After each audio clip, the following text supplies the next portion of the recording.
Hey, what's good, what's good, what's good? Welcome to Reflections of a DJ, the R.O.A.D podcast presented by DJ City and Beat Source. I'm one of your hosts, DJ Crooked. We have Brooklyn's beloved DJ Goldfinger in the building. Yeah, what up, what up? What's good? We got to give a big shout to our boy, DJ Never, Never Forever, rest Word in up. peace. Yes, sir. We have invaded the Sound Collective studios here in New York, and we have a special guest. He's a true veteran in the game. He's been holding down the Atlanta scene since the 90s, by way of New York, though. My man's hometown is New York. Yeah.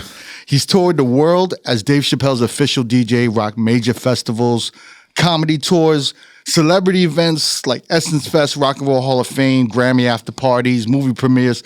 He's on some real celebrity shit. He's busy. Mr. International. Where in the world is He's on a plane all the time. He's in another country. He's in Zanzibar. He's in London. Fancy. You know, I think he's coming for that D-Nice Cassidy slot. I got to call up and I got to let him know. He got to get the hats. He got to get the fedora hats soon. You know, we've been trying to get this DJ on the podcast for a long time. Finally, we coordinated something here in New York. Yes. I'm happy we did in New York. Like to welcome New York's finest, DJ Trauma in the building. Yes, sir. Yes. Trauma. So you're from Manhattan like me, I'm right? from Manhattan. I know it's most people know me from Atlanta because I went to college there, and then that's where DJ wise, that's where I made made my name. But no, I grew up in Manhattan. Went to Bronx Science. You know what I mean? Oh, really? I was out here. Oh, you're smart. Shit. Yeah, I knew a couple of things. See, because I was on the internet, I thought you were from Brooklyn, from Bed-Stuy, but that's another trauma. Yeah. It's crazy because that's one of my best friends from high school's little brother. And you know, like at the time, I was already on radio. I was doing my thing in Atlanta. Like I found out like way down the line, like his name is DJ Trauma, and I should have just said something then, like, oh man, you need to change your name, like you know. Oh, really? Something. But I was like, he was DJing in the basement. He wasn't doing, and then all of a sudden he started like Bubbling a little bit. That's my guy. That's my guy from Brooklyn. and that's family. Yeah. And then he started bubbling, and then the people be calling me like, yo, you in New York? And I'd be like, nah, what? You know, this is before IG and all that. And I'd be like, what are you talking about? And they were like, yeah, I see your name on the flyer. It says DJ Trauma. And I was like, oh, man. Yeah. There's like traumas everywhere, right? There's a ton of traumas. There was a trauma, rest in peace, in Tampa who passed away. He was on the radio too. So, yeah, it was. So now he's Traumatics now. The one in Brooklyn, he's Traumatic. Yeah. Traumatics. He's DJ Trauma. Well, you got to pick one. You can't pick, you know, who you running with. You're either with Brooklyn or Manhattan. Hey, yo, relax. Listen, yo, I one time I was like trying to get a manager to manage me, and he started like doing research, and he was like, wait, but there's a Trauma in Brooklyn. And I was like, yeah. He was like, do you have your name trademark? And I was like, no. And I was just like, well, I went and trademarked it. But then I was just like, he was like, yo, if he just does one big thing, or he becomes Rihanna's DJ, you'll be out of here. And I was just like, oh, man. Dude, tell me about it. That's why he had to change his name. No disrespect, though. Yeah. You have That literally put a battery in my back. Yeah. Big shout out to Blacksmith, Corey Smith. Wait, so you're in New York. It feels good to be in New York, right? Ah, man. Because where do you live now? I live in LA. Okay.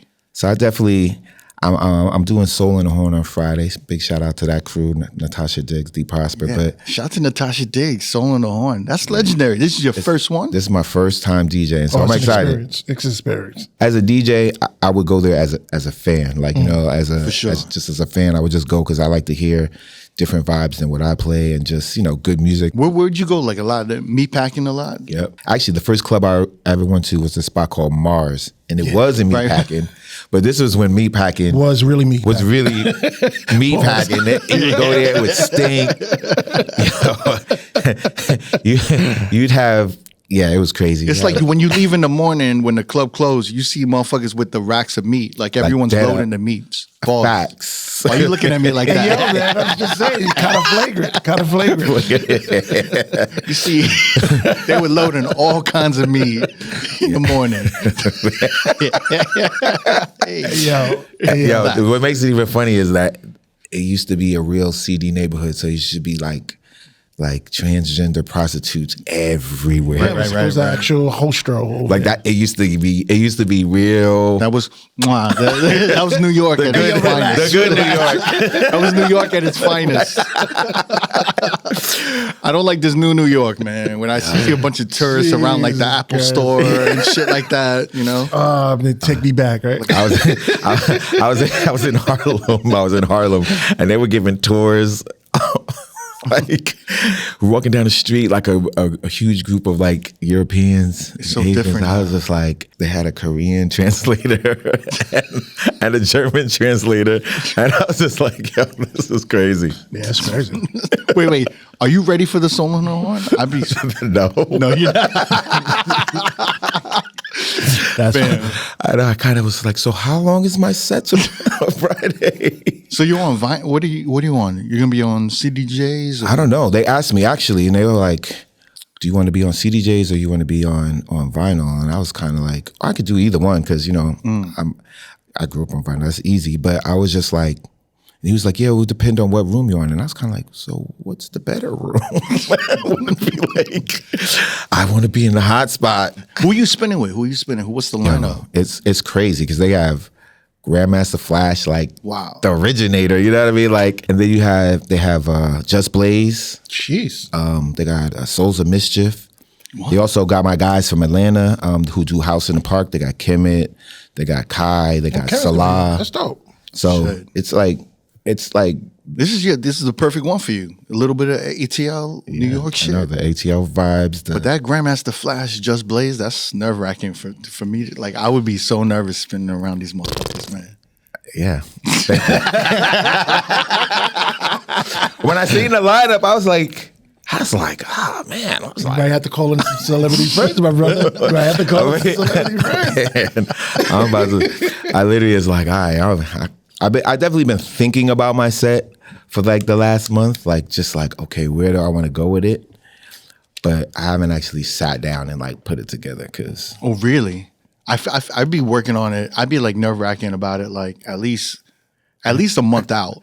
I kind of like I got to start doing some shit. Yeah, I got like the first like 5 minutes. I got like the first 5 to 10 minutes. Yeah, because sometimes first couple of records you'll feel it out. Just shit. get there a little bit early though, because they got all those other DJs. Yeah, definitely. That's one thing I always learn. Like when you're on a DJ festival, I like to just go early and just sit in the back and just feel the vibe out. Feel the vibe. Yeah. I'm more like a vibe DJ. Like I feed off the energy of the crowd. I feed off the energy of the room.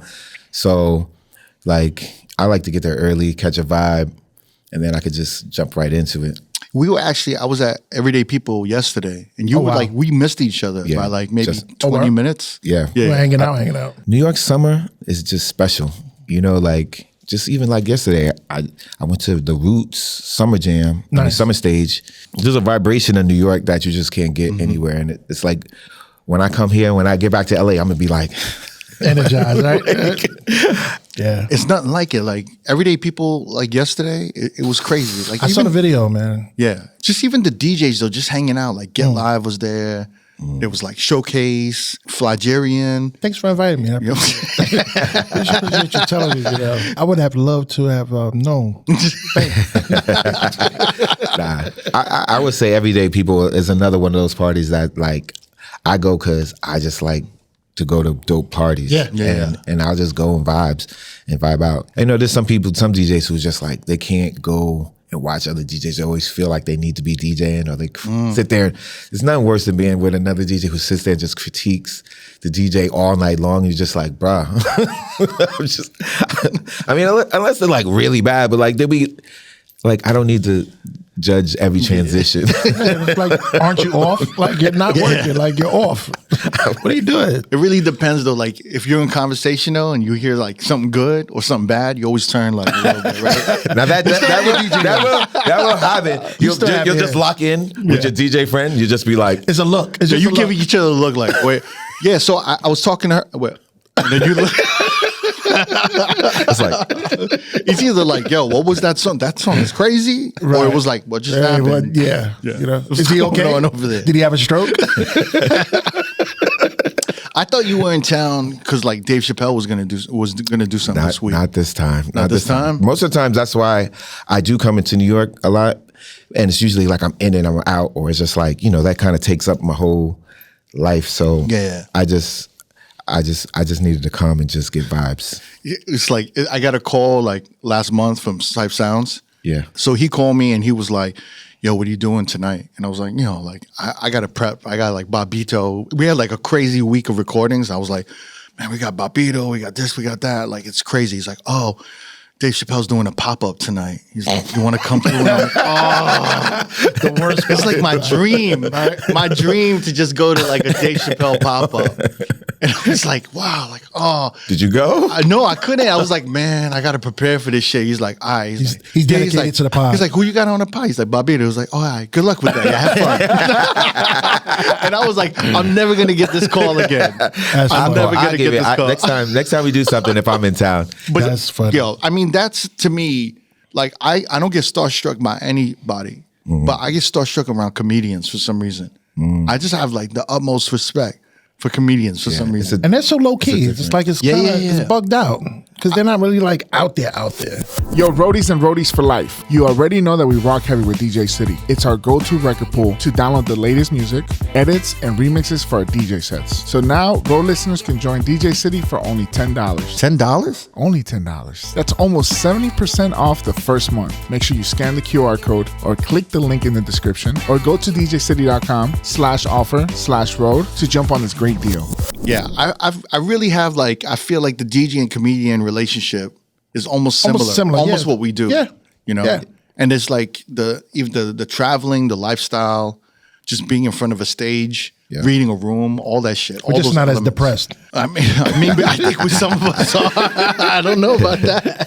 I think there's a similar depression. Yeah, you're right. You might be right. And it's also like, you know what I find too? When comedians get together, like how when DJs get together, they just sit there and talk for hours and hours and hours. And as a DJ, listening to comedians, sometimes I'd be sitting there like,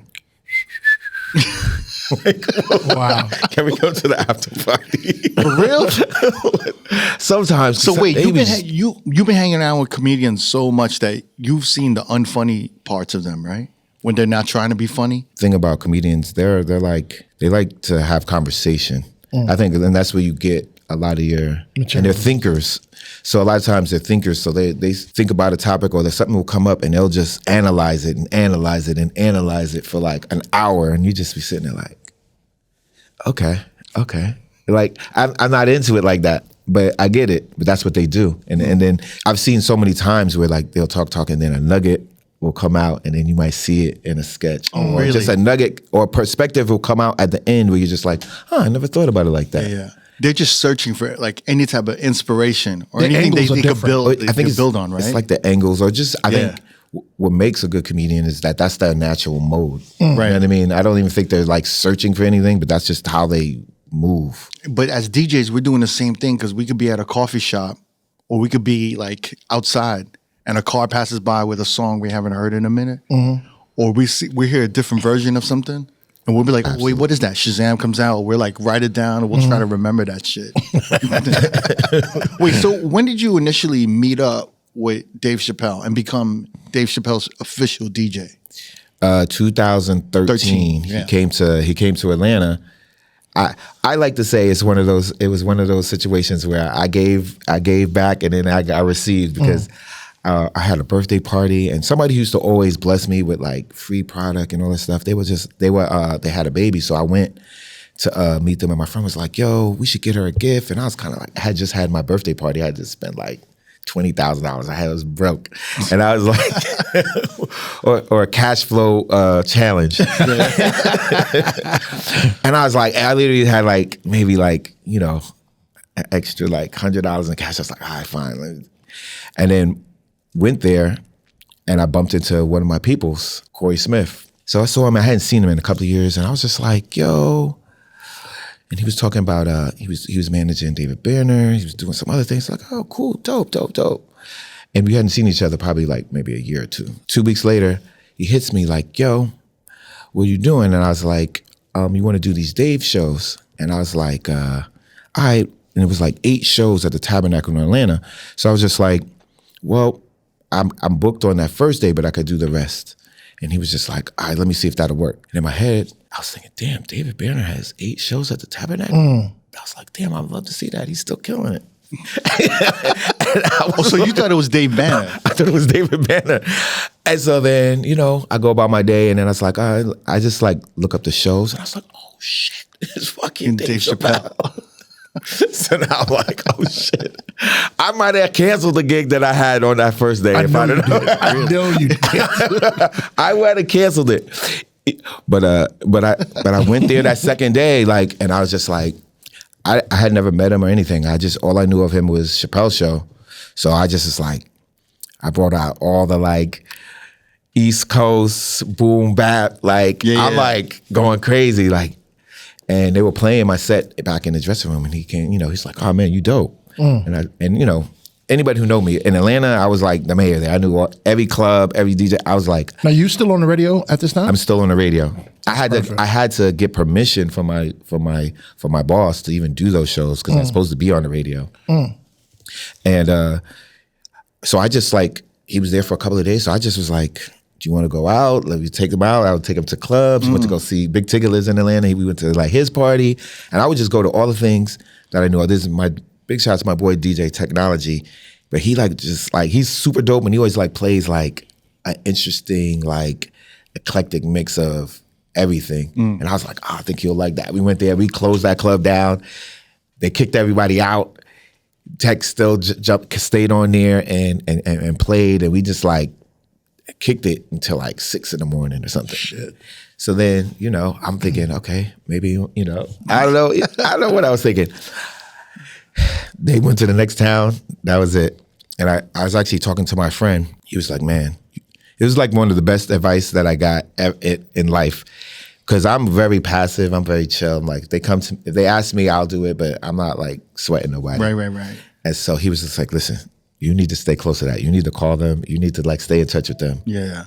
And so maybe like a month or two later, because they were using basically different DJs in every city. Dave had a bad show in Connecticut, and it was like in the news and stuff. And I just happened to call like the next day, like, yo, if you ever need me, can you come tomorrow? Wow. And I was just like, let me call my boss at the radio. Can I come tomorrow? And he was like, yeah, go ahead. And so this show was 20,000 people in, I think, Pittsburgh, maybe. It was at an arena, and so like an amphitheater. So I was just like, I'm going to go into the club DJ mode. You know what I mean? Because it was just like so many people, and I was just like, went in there. And it was like, at that time, you never really knew when he was going to come on the stage. So I would basically just play until he walked out. Oh, wow. So it was just like... So it could be like a 20-minute set or a 45-minute set or like opening set. It could be anything. Yeah, it used to be like from like 10 minutes to maybe like a half hour. And so I just went into party mode, and I used to tour with Sierra, so I know like a lot of like those arena tricks. So I was just like, everybody stand up. I'm doing the, all types of throw your hands up. Every crowd chant, and the crowd's going crazy. And then he walks out, and so it's just like a super warm crowd. I remember coming back, and then the head of Live Nation Comedy was like, that's what we need every time. You got them up, like that's what we need every time. And so I did that weekend of tours, that weekend of shows, and then it was kind of like I went on my way again. Yeah. But I still kept, staying in touch. Then they called me. They were like, "Oh man, can you do an after party at it was a Mayweather and Canelo fight?" I was like, wow. I was like, absolutely. It's like, we don't really got a big budget. It doesn't even matter. We'll get you a ticket to the fight. Done. Let's go. Had to call my boss again. Big shout out to Reggie Rouse from B103. Yo, I was like, yo, they called me again. Like, I gotta take off. He was like, go ahead. I did that party. And what also happened, like, he would just, after the shows, we would just go to like random bars, and he'd be like, can my DJ get on? They could be playing country music or whatever. It would be like that drastic, and I would just get on. But no matter what it was, because I had been around a lot, around the world or whatever, because I used to tour, I was just like, I could catch a vibe where I could play to the crowd and play to him. Yeah. Because he listens to all types of stuff. Like, he'd be Radiohead to... He's from Ohio, so they got that mixture, He would play from Radiohead to Nirvana to, Mos Def, to Dead Prez. So he's all over. He could listen to anything. So I would just play, and we would literally just take over, and I would just hook my Serato. I had a Serato box back then. That's how, I had my Serato box. I would connect up, And so after that, we did this. We went to LA and had an after party for the show there. I didn't do the show. Big shout out to Fuse who's the DJ for Digital Underground. He that's Dave's friend, so he was doing the show, but they were like, you could do the after party. And it was just like a totally different crowd. It was like more like an open format crowd. So I'm playing rock music, 80s, some hip hop. I'm all over the place. And this party is crazy. And it's like the staff. And sometimes like staff, they don't really party. They'd be like, whatever, it's time to go home. It was all the way up. So then I think it was like step by step, I was kind of building my, that trust. A trust. Yeah. Exactly. And then he did a show in Minneapolis. And I knew he was doing a show, and I had asked, I was like, yo, can I do those shows? Because it would be like breaks. It wouldn't be like... It was like sporadic. It was like sporadic. And then one time they asked me, and I couldn't do it because I was going to be in Dubai, and I was like, I can't do it. Yeah. So I was like, damn, they can get somebody else. And they went to like Alaska. I was bummed out about that. But anyway, I saw they were having shows. I was like, yo, do you need me? They're like, I think we're going to use the local guy. We already have him booked. And I was like, all right. So he was doing 10 shows at First Ave in Minneapolis. Prince. That from Monday to Friday. Tuesday morning, I get a call. Can you come down tomorrow? And I was just like, yeah. So that next day, flew down, and we was doing 2-a-days. So you do 2 shows in one day. And first of all, it's at First Avenue where Prince filmed Purple Rain. Like I gotta go crazy in the stage. And me and Prince have the same birthday. I'm just like, I have to go crazy. Oh, wow. I have to go crazy. In between shows, Dave was just like, we're sitting on the stage, and he's like, man, yo, I think I want to get like a banner for you to DJ. I want you to DJ for me all the time. I'm so like, was this like a year in kind of, or a couple years in? It wasn't even a couple of years. It was a couple of months because I also had the benefit of it was right when he was coming back. I was gonna ask, and he was really like yeah, being consistently touring. Like he would do shows here and there, but this is like the first time he's like. Because when did he stop when did the whole Chappelle show thing end? Like around. So like 2005, 2006 right, to like 2011, Got 2012. It. Yeah, this is when he just started like coming back. Yeah, and he was just doing shows, but he was kind of still off the radar a lot, right? Still off the radar. That's cool. And definitely really kind of like intentionally off the radar. Yeah. So when you're approaching this shit, are you paying for your own ticket to fly out there? I'm getting a budget to like, you got $2,000 for the weekend or whatever. Okay. And I'm booking all my stuff. I'm booking my ticket. I'm getting a rent-a-car. I'm driving to the venue. Right. I'm booking my own hotel, everything. I'm doing my own everything. And so like now we take over a club until like 3, 4 in the morning, and I have to drive back to my hotel. Right. And then get up early in the morning, get on a plane, and then because I was DJing at the time in that beginning. We were on this thing called the Eyeball Festival, so it was like a all-day comedy festival. So I would have to, my sound check would be at like 2, 3 o'clock. So I'd have to be there early. So it was crazy. It's like you got to really see the big picture because there's like all kinds of shit that you have to sacrifice to kind of be like accessible and make sure that you're dependable and diligent about everything, right? Yeah. You always have to be available and be on. Like it could be 2 in the morning and you get a call like, yo, pull up. We're going to take over this spot. And then you got to be the Energizer Bunny. And then you got to be, you set the tone. Yeah. It's funny because Never, rest in peace, Never, when we were in Vegas, Dave Chappelle, like this is maybe in either the early, mid to late 2000s. Yeah. Dave Chappelle was hanging out. This is when Light was open in the Bellagio, and Never was DJing, and Dave Chappelle was hanging out with Never, and he was like, man, I love what you're playing. He's like, let me get your number. And I think he did like an after party for Dave Chappelle. And then when you started blowing up, like with Dave, and you were doing all his shows in the late 2010s, I used to fuck with Never. That could have been you. And I'd be like, that could have been you, man. Because there was a point funny. where Dave left Vegas, and he had Never's number, and he hit Never up maybe a couple weeks later. He's like, yo, I'm going to be in Chicago. Why don't you come to Chicago this weekend and DJ for me? And Never was like, oh man, I can't. because I'm working. Like I'm at the Vegas clubs. And then he told me later, he's like, did I make the right decision? And I'd be like, I don't know, man. Like he did he say he was gonna pay you? He's like, I don't know. Like I didn't want to bring it up. And I was like, and this is when I knew I was really tight with Guapale and Namani. That's family. Yeah. And so Namani would always tell me like Dave Chappelle loves Guapale. He would like have a private jet and he would fly them, over to like, just come to the crib and hang out in Ohio and blah, blah, blah. And I was like, did he offer the jet to you? Like, and then it never was like, nah. And I'm like, I don't know, man. And then when you started blowing up, we used to fuck with him and be like, I think you made the wrong move, man. Rest in peace, Never. Right? Yeah, rest in peace, Never. And we used to always like see his shit, and I'd bring it up. I like forward it to him. He'd be like, man, don't show me that shit.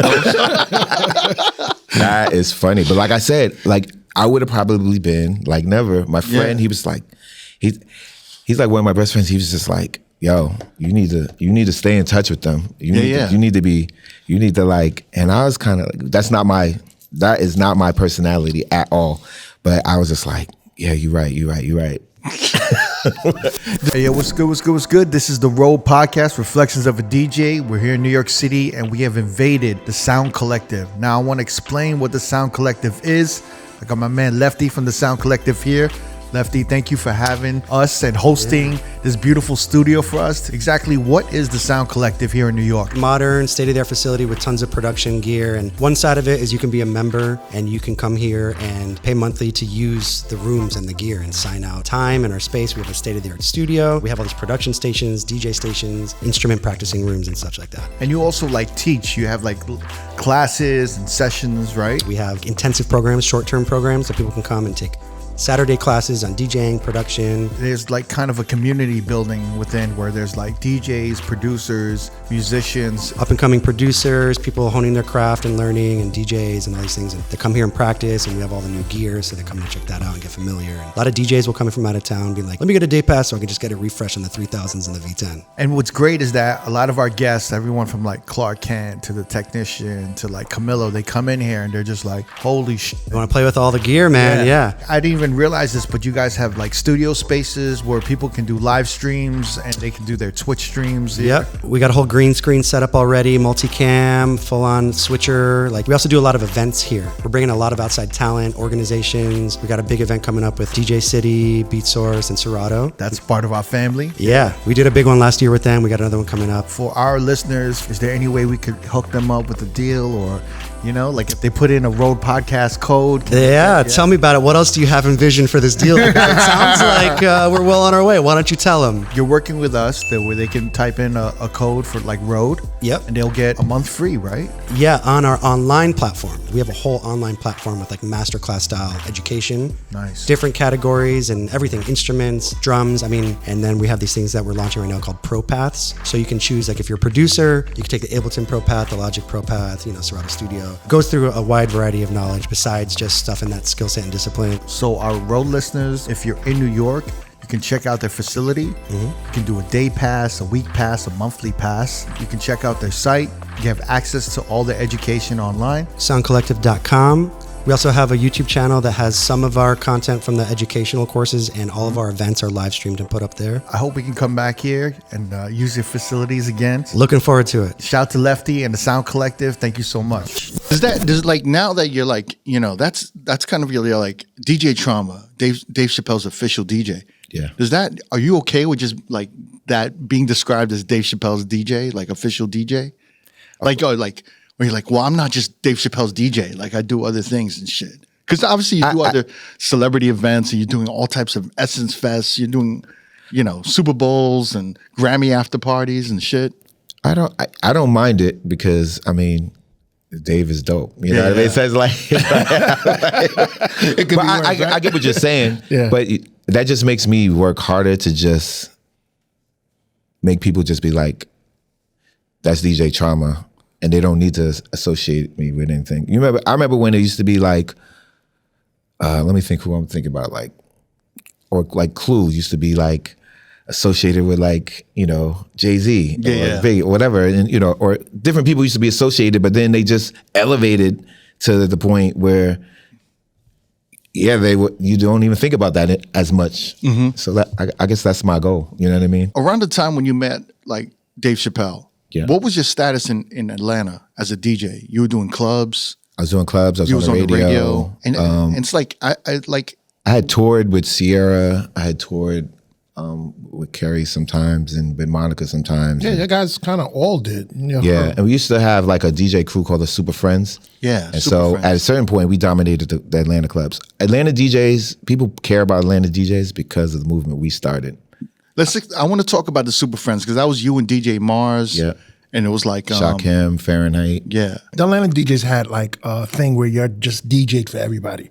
Like you had Nabs out there, he was DJing for Criss Cross, and Mars was DJing for Monica, he was DJing for Sierra. It was like y'all guys are out. Yeah, but the whole shit started like in college, right? Me and Mars met. Me and Mars lived in the same dorm. That's crazy. We would DJ a party.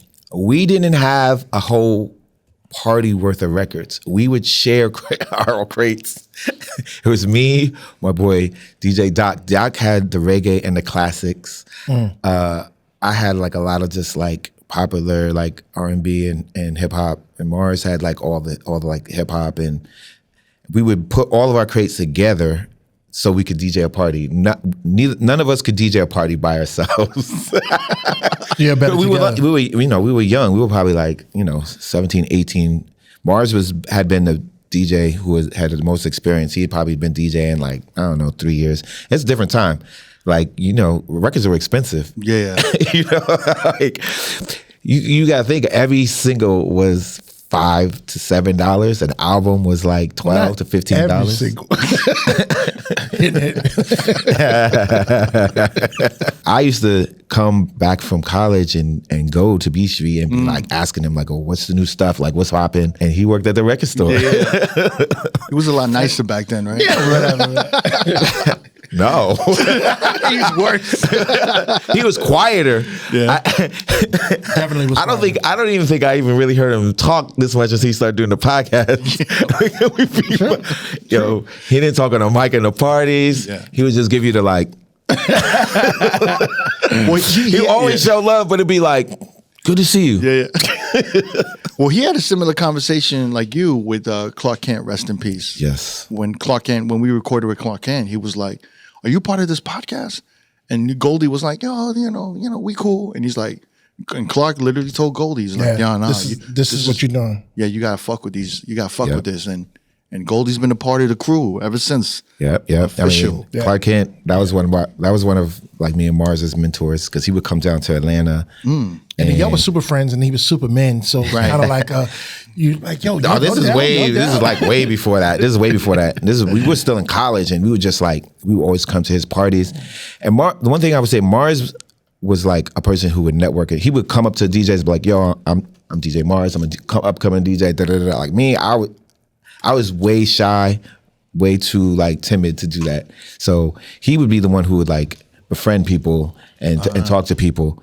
And that's why he knew all the like the Kid Capri's, the Clark Kents, anybody who would come to Atlanta, he would politic with them. Being some sneaker shit, know. And then he was on the sneaker shit. So Clark Kent used to always like hit us. Biz, another one of our mentors, because they would come, and Atlanta was just a special place, and we always had special records that they'd be like, we need those Atlanta records. Like, what's the hot shit out here? Right. So they would always come into town and hit us because we were popping out there, and they'd be like, what's the new shit?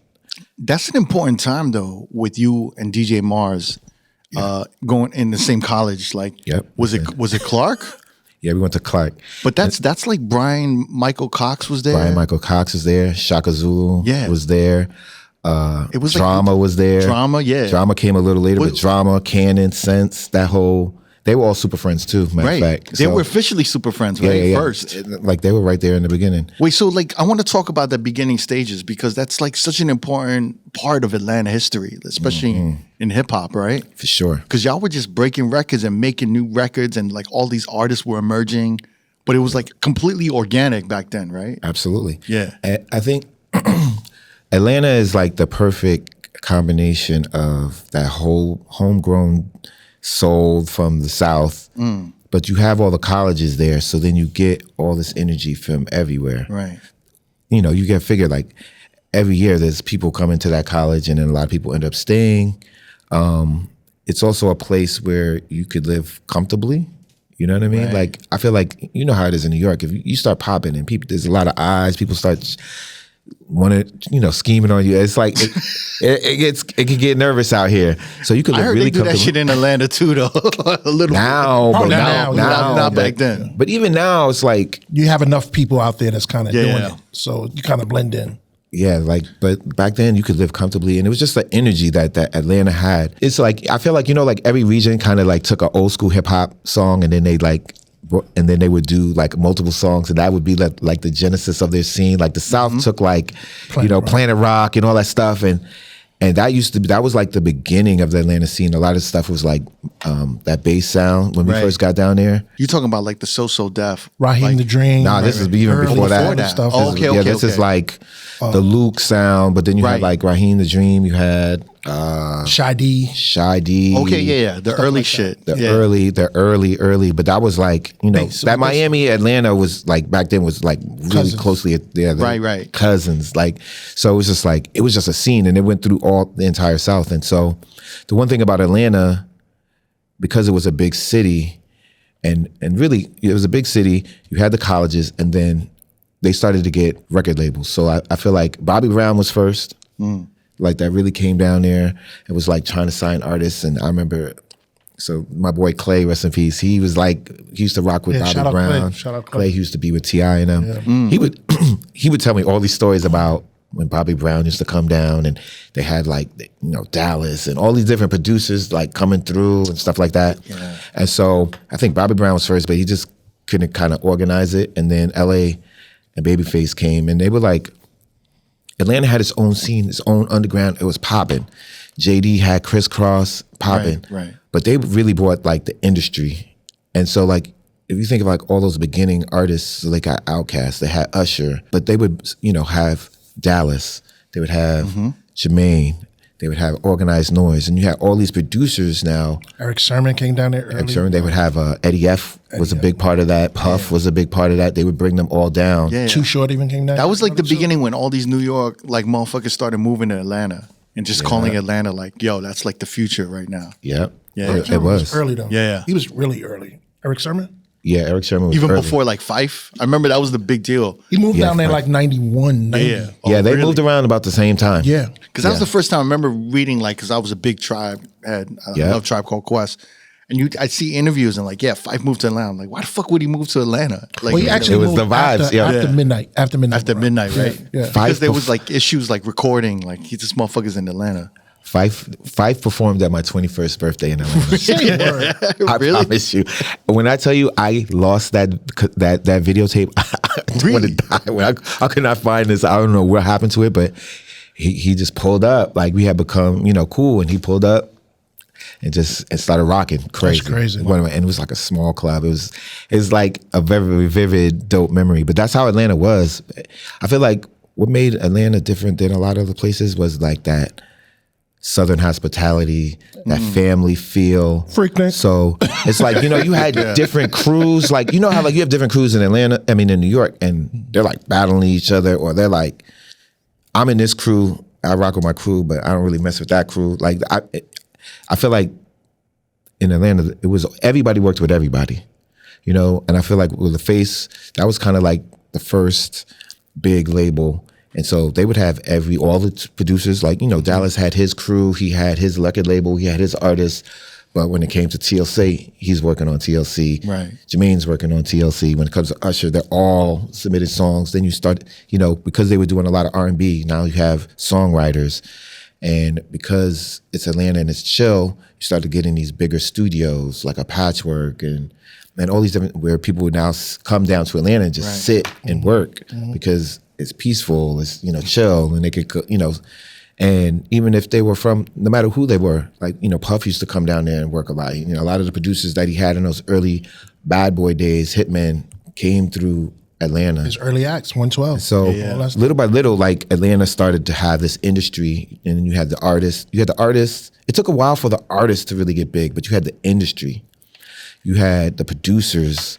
You had the writers, like the dancers, the choreographers, Fatima. You had Devon Stevens, like all those early Puff videos. A lot of them were all Atlanta dances. You know what I mean? The tastemakers and all that stuff. Shanti. Yeah. Shanti. So before we really got big artists. I mean, we had TLC and Usher, but before we had like big hip hop artists with that Atlanta sound that you know now, we had more like industry. So people would send their writers. You know, Whitney Houston comes down there, to record so she could get that sound of Atlanta. So it was just like we had a lot of that first, and we had that, and then we had the underground, and so. At a certain point, that underground became, big. So you had first you had Outkast, and Outkast was just Outkast, right. And then you had Goody Mob, and that was kind of like crazy. But I don't feel like they helped the Atlanta scene, but it wasn't until like Ludacris, Little John, like Yin Yang Twins, like those movements where it's like Atlanta became the Atlanta sound that you know now, like started to become forefront. Started to develop a little bit. And the artists started to really become dominant and be big. Because Outkast and even Jermaine Dupri, like Jermaine Dupri was just really obsessed with getting a lot of his records played in like New York radio for sure. and West Coast radio. He was waving the flag crazy. So he was kind of like accommodating to like the New York sound, the West Coast sound. But it wasn't until like late 90s or early 2000s when Atlanta started really generating their own sound, right? Yeah, but you needed that because you needed those people to pay attention to Atlanta, to come down and record in Atlanta, or to what I'm saying, like at the same time, then he had like the bass all stars, he hired Little John as the A&R, he was able to do those things because he was able to make a name everywhere. Right. So, he developed that his label and his industry because he was able to do that. So, you needed that. Right. You needed both. You needed all the, you needed underground, you needed the mainstream to make Atlanta what it is now. There's a lot of things that kind of went into that all eyes on Atlanta type of thing. Like you had Crisscross, you had the Freaknik, you had the Olympics. You had the fact that people were going down there and visiting and was like, hey, this shit is kind of like nice out here. Yep. And coming back. A lot of New Yorkers went down for the Olympics and never came back. Or just went down for the week. Listen, Yeah. you come on a good, I've seen this so many times. Somebody comes on like a good weekend, or they come on like a bad boy weekend, or they come on like a weekend that's just where it's popping and they never go home. Or they come home, get their bags and come back. I've seen that over 100 times. What's good, everyone? This is Neek from Reflections of a DJ, the R.O.A.D podcast. Whether you're just discovering the R.O.A.D podcast or a day one listener, if you've been loving the content or want more, here's your chance to support the pod. Get closer to the action and unlock exclusive content by joining our Patreon. This is for loyal listeners who want early access to new episodes 3 or 4 weeks ahead, your name in the credits of every video episode, and access to our exclusive R.O.A.D edit packs. Now, for the hardcore supporters, we've got our Tier 2 R.O.A.D for Life subscription for just $10 a month. This is an all-in package. You'll get everything from Tier 1 plus a monthly bonus episode, early access to our R.O.A.D 10 and R.O.A.D Talk interviews, behind-the-scenes content, our In the Crate series, along with exclusive unreleased content. This is your chance to support the podcast and get more of what you love. Join the family today at patreon.com/R.O.A.D podcast. Check the link in our descriptions. We appreciate you. Let's keep this journey going. How did you feel when you first came to Atlanta? Did you just feel like, oh shit, I love this shit coming from New York? It was like a different vibe, or were you kind of like, I'm not really feeling this shit? Be honest.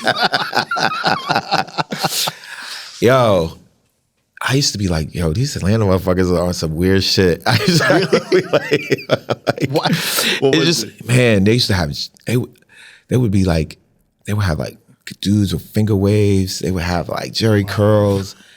It just, and I, coming from New York, I used to be like, yo. And This is early 90s. Yeah, this is early 90s. This is 91, 92. Yeah. And I used to just be like, yo, they're on some different shit. But at the same time, when you actually start knowing Atlanta people, it's like, that vibe, the Southern hospitality, like the way they like do things. You're just like, you love it. You know what I mean? Is there also like an intrigue because they're like, oh shit, you from New York and shit like that, or they don't really care about that shit? A little bit. The girls did for sure. Yeah. For sure. So wait, did you ever attend like a Freaknik and shit? I definitely was at early Freakniks. I did Freaknik, the good ones, some of the last good ones, 92, 93, 94. Wow. So how was that shit? Crazy. Crazy? Like you can't, nothing like that will ever happen again because it would people would get me too. Illegal. It'd be illegal, yeah. But it was just like so much energy. And it's just like, I've never seen a city just get shut down and taken over like that. Like, I mean, people were just in the streets, cars, traffic, you can't move. And it just, but everybody's just partying the whole. So were you spinning with Mars or like, were y'all doing any functions? We did like a couple of things, but nothing major because we were still young. We were like 18, 19, 20, and it was a city that we weren't from. So, we would do some of the college stuff. I'm trying to think what we did. We did like 1 or 2 parties, but we went to I remember seeing Biggie perform at Piedmont Park, and we saw Tupac. Like, that's so crazy. So that's how Atlanta was though. Like everybody would come down there because you had the colleges too, and you had and you gotta think about it. Everybody was young then, so like. You're like 21, 22, you're pocketing them with like 20, 21, 22. You go to college and you got Spelman got all these bad chicks, Clark got all these bad chicks. Like they would just be chilling. Yeah. You know what I mean? Like, they would come, like Tupac would just chill on the yard all the time. And he actually moved down there at one point. Yeah, he was living down there. They would just be chilling, like, or like it'd be like your homegirl was cool with him and then like, it was like that type of vibe when people would just be out there just kicking it. Wow. All the time. So you and Mars are doing parties in college. You start building a name for yourself. Yep. Is this when you started kind of like putting out mixtapes a little bit, or is that after college? That is after college mostly. Me, like I said, I grew up in New York. I went to Bronx Science. I was a nerd. I was an electrical engineering major. Like I was not planning on being a DJ for a living. I was definitely. So you were like, "There's no way I could do this professionally." I got to think about it. In 93, right? 92, 93, 94, there was no DJ industry really like that. Yeah. You know what I mean? It was just like there was DJs, but it seemed like they were just like, you see a Red Alert, you see a Kid Capri. Yeah. They're just like on another level. You're not even thinking that that's even a reality. So did Mars have the similar outlook as yours, or he was completely Mars different? was focused. And he was the one, like studying like the Kid Capri, studying, right. All the old school DJs, getting their mixtapes, he was doing some, mixtapes in Atlanta, and he was like learning. I didn't even talk on the mic back then. He would, he was perfecting the crowd work and all that stuff. And he was the one who really took it seriously, and he was paying his way through college by DJing. Wow. Me, I was in, I was doing that. I was doing it for fun. I was doing it because I loved it. It was a hobby, and that's what I was doing it for. And then I think at a certain point, Mars really was the first one doing clubs. He was the first one to have his own collection where he could just do his own parties, And I remember being like, well, why are you going to break up the band? It's like, why are you breaking up the band? But he was like definitely more focused. I think I didn't really get focused and think about it as a career until randomly, like I said, I DJ'd because I grew up in Manhattan. I felt like you did anything, you did something hip hop. You had to dance, you did graffiti, you rap. I couldn't rap, couldn't do graffiti. I danced a little bit. I danced a little bit, but you know what I mean? Like you did something. So DJing was like my thing that I did. Yeah. And I wasn't really.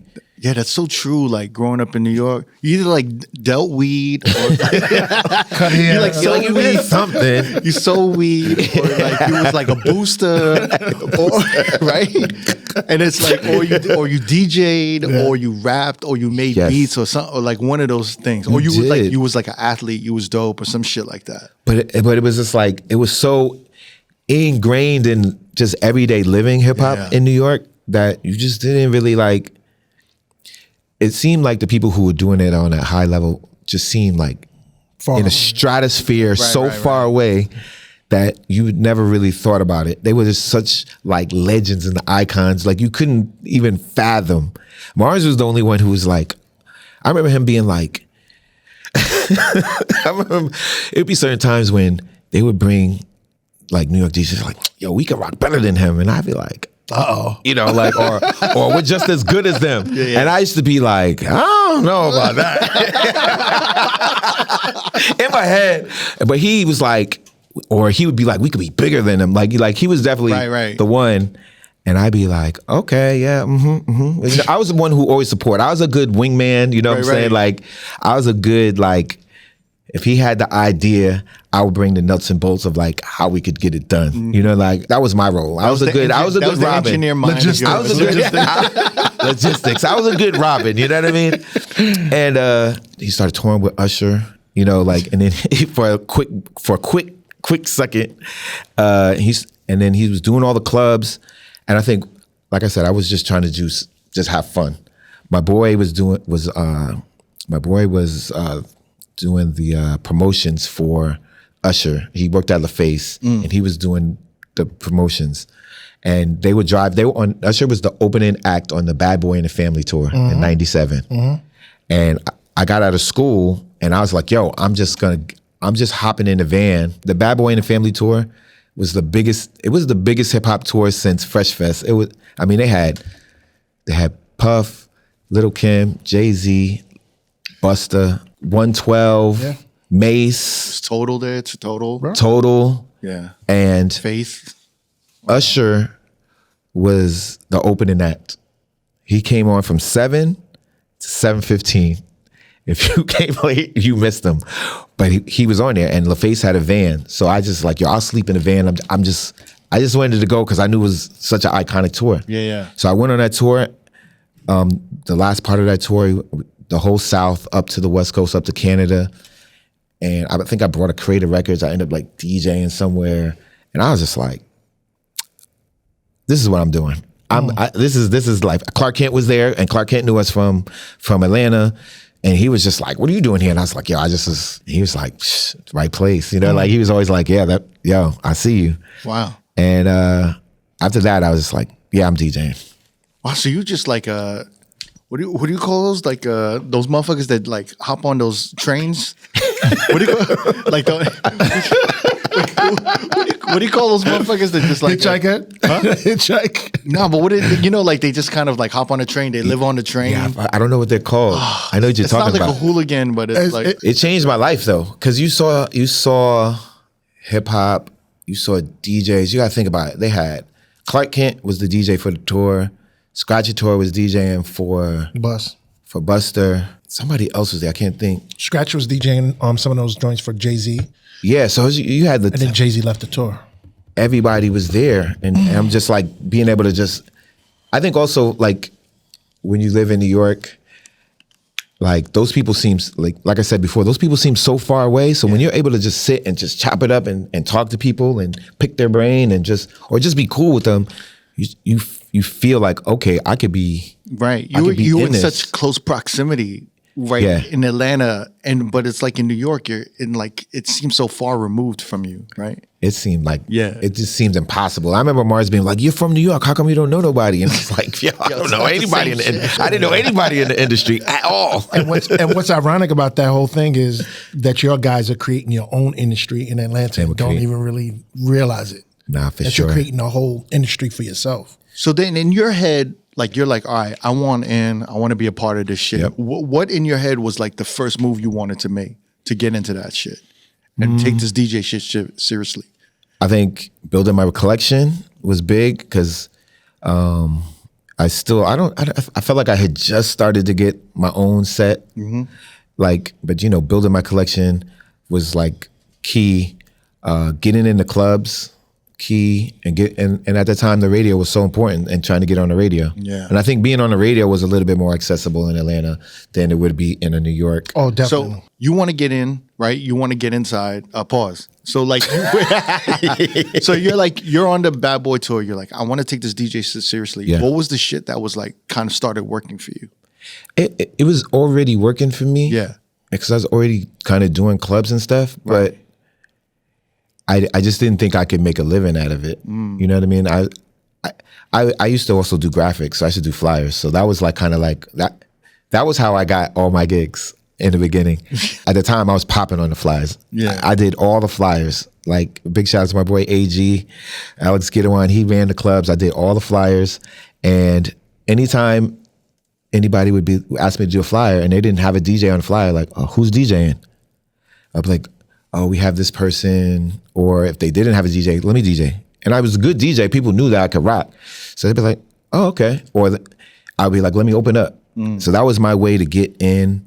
And I started doing one of my first like residencies was at a place called, I used to open up at Atlanta Live, which was another like, it was like the first like kind of like mega club that was like fly in Atlanta. Puff would do bad boy party or birthday party there. Like it was like that type of club, and it was like a big club. So that was like one of my first clubs. Then I started doing another party called Chili Pepper.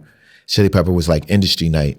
So it's just like all the bartenders used to come, and the music industry people used to do that. You know, Tuesday was Music Live. Was when music dropped back then. Instead of Fridays, it was Tuesday, and so people would do their album release parties there, and that became another place where I built my name in Atlanta.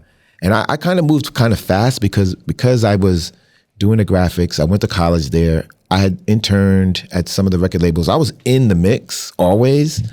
And so I got on the radio in 99.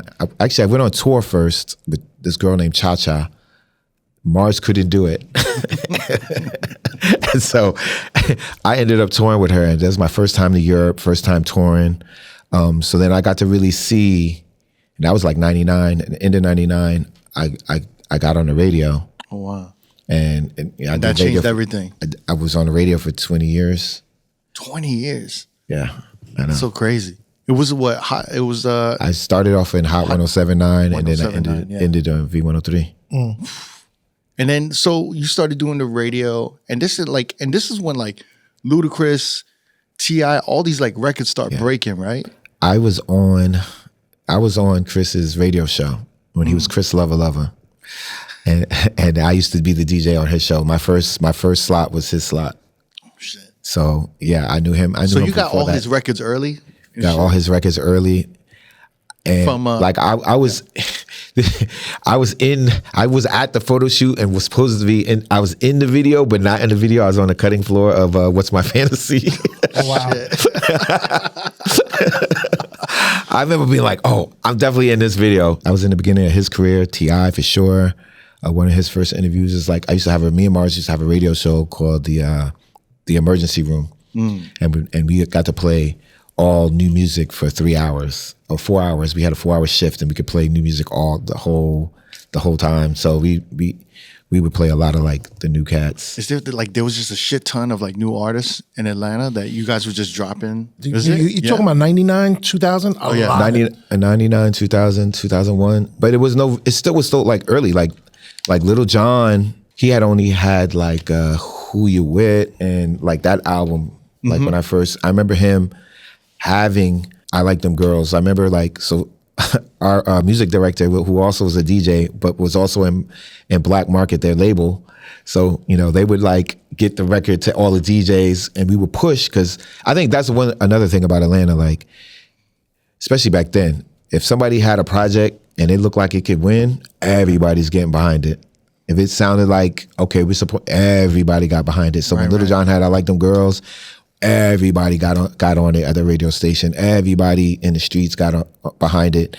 And the crazy thing is, on the flip side was Bia Bia. And then that started being hot. Yeah. And then I remember him doing the remix, and it's funny because he had to do the radio version because you should just be like, bitch, like that was and then they changed it to Bia Bia, and that ended up being like what people know. And I remember him doing the remix, and then that's right when Chris became Ludacris, and he's on the remix. I brought Big Cat to the studio to do Rest in Peace, Big Rest in Cat, my peace. guy. I brought him to the studio to record his part. Oh shit. Because that was I don't even know. I can't even remember how I met Big Cat, but just from going to clubs. But he was cool. He was like, if you were trying to get the Funk Master Flex, you talk to Big Cat. Yeah. But I ended up being real cool with him, so I brought him to the studio to record Bia. But yeah, so I saw a lot of those artists start, and it was always like the underground. But it was like little by little, it started to be like it'd be like one big person a year. You know what I mean? I think it was like you had a Luda pop off crazy. You had a Little John, and then he got Luda to be on his song and popped off crazy. I think after that, I think it's crazy because T.I. came out with a first album, but it didn't really do that great. But he had that one single, Dope Boys in the Trap, that was big on the underground. And I think he realized, because he was he had Pharrell, he was trying to do it was New York. Neptunes, yeah. He needed to stick with that really homegrown Atlanta sound and start doing the mixtapes. And he's the first person to call trap music. So, you know, he did that underground mixtape scene. So one by one, you would see all these artists pop off until it started to be a landslide. Then people started being like, oh, Atlanta's the spot. Mm-hmm. So now you just get more artists trying to come out. You had I'm trying to think who else was big. You know, for New York, when it really changed for New York, I remember it vividly. 2003, y'all had the All-Star Game. 1,000%. You had the All-Star Game in Atlanta, and that's the year that Bone Crusher came out. T.I. And that was T.I. and that was Throw Them Bows. I think that was one of those records that came out around about that time. Yeah, Young Bloods. Yeah, you had Young Bloods as well. But that was the push. And that was like, oh shit, it's happening down there. And everybody saw it because they went down there for All-Star. And when everything came back, it was like, oh, we took over. And that was pretty much. And you know what's crazy? We had the Super Friends, we were like I said, we had a crew called the Super Friends. We had meetings with artists listen, we're gonna blow these records up. We were doing all the hot clubs. Wow. We talked about it in advance, we're going to make sure that everybody knows. What's some of the records that you guys had meetings about? 24s had just come out. Never Ever was big. All that T.I. shit, right? But it was early. He only had 24s. That really was the record. Yeah. And then what other record? It was more Little John. Little John was really Little John. Off. Little John had a string of records. Because he had that what's that what's the shit? When he had Young Scrappy and shit, Lil Scrappy. That was a little bit later. This was the one that he did the video for. It was around after Ubi. Yeah, I don't give a. Yeah, that's the record. Oh, so yeah, this is I don't give a fuck. Right. Yeah. Right. So I started getting a little more rowdy on that. And I can't think. There was about probably four records that we were pushing a button. Mm-hmm. In every club, we were we're gonna make a movie. I remember we had discussions about it. We talked to some of the artists about it. Because we were trying to get them to I think what happened a lot of time, part of why the Super Friends started was because a lot of the artists from Atlanta would always, or the industry in general, would look to the New York DJs for validation, or to be I'm gonna have an album release party and I'm gonna do it in New York. I'm gonna have an album release party and I'm gonna bring a New York DJ to Atlanta. And it used to be you're an Atlanta artist, you should rock with us. I think Mars had a discussion with Jermaine Dupri, and he told him that, and it kind of changed Jermaine's thinking about things like that, making sure that we take care of at home and make sure we showcase all the dope DJs that we have here. And I think Super Friends started because of that, because obviously the clubs, we wanted more money, or you know how clubs are, they teach DJs like shit, and so we were tired of that. And so we really formed together, and at a point we were all the hot DJs. So it'd be I remember one time. I can't remember exactly what happened. I think it was a Freeway record, but Rockefeller did something to somebody in our crew. And we took whatever record, I think it was a Free record, we took that off the radio, period. Really? Mix show record. We took it off. No DJ was playing it, not at the clubs, nothing. What was it? What We Do? Flip Side? I can't, no. Was it later? It was probably I can't remember exactly what happened, but within a week they came down to see us. It was on some We're Sorry shit, or why don't you play on records? It's a misunderstanding. Let's work it out. Okay. It also kind of not hurt us, but made people pay attention to us. So now people were like scrutinizing everything that we did. Like, you know what I mean? So, it was a gift and a curse, but like that was the first time that we really like band together and was like, listen, and this Atlanta market is important. We represent Atlanta. Atlanta DJs are dope. You need to respect Atlanta DJs. You started with the Super Friends, and then from the Super Friends, you had the Legion of Dooms DJs that came. Because the one thing I will say about the Super Friend DJs, we were mostly not from Atlanta. And we got the DJ crews from obviously from like, from Flex and Enough, like the heavy hitters, and we created our crew. It was like me, Drama, Mars, my boy Shakim, who used to DJ for Bow Wow at the time, my boy Fahrenheit. It's like Tay-Rock. Tay-Rock came later, but Tay-Rock. Cowboy. Is it Doc too? Doc for sure. And we did all the big downtown clubs, and we were all on the radio. So, that combination of like power, we formed together. As individually, we weren't really, you were important, but not as important as you having a coalition. A coalition. Just like a DJ union, you know what I'm saying? And it was kind of like, just little stuff like put our name on the flyers. Like stupid. It's like, now it sounds stupid, but like promoters wouldn't put our names on the flyers. Right. But then, be like, in the background, my DJ's the hottest or whatever, but they won't put your name in the flyer, won't put your picture on the flyer, won't really, in the ways that are meaningful to you to advance your career, they're not promoting you. And so like little stuff like that, we would fight against that. It's little things, but it's like, it's just widely accepted now. Like to put DJs' names on flyers, it's like a given now. But we had to fight for that shit back then, to fight even for it. Even in Vegas, when I was DJing in Vegas, like they wouldn't put names on the flyers. Yep. And it's like we had to fight for that shit. Like fight. I think that Atlanta kind of suffered a little bit from like little brother syndrome a little bit. as in like, perspective against New York. Because it's like when they came out and they made their run like 2003, 2002, 2003, it was like, y'all got to play Atlanta stuff. And it was like, we were already playing Atlanta stuff in New York. Like, I didn't get it. We were playing Cash Money stuff, and Cash Money stuff had broke before Atlanta scene really, really did. So I never understood why people from Atlanta, or they give you that type of guilty. Oh, you don't mess with the South. It's like, what are you talking about? There was a little energy. There was a lot of people who would be like, I'm not playing that shit. Yeah. No, I did that, but those are the ones that didn't really know. But we were definitely in New York. We played Cash Money. We was playing No Limit.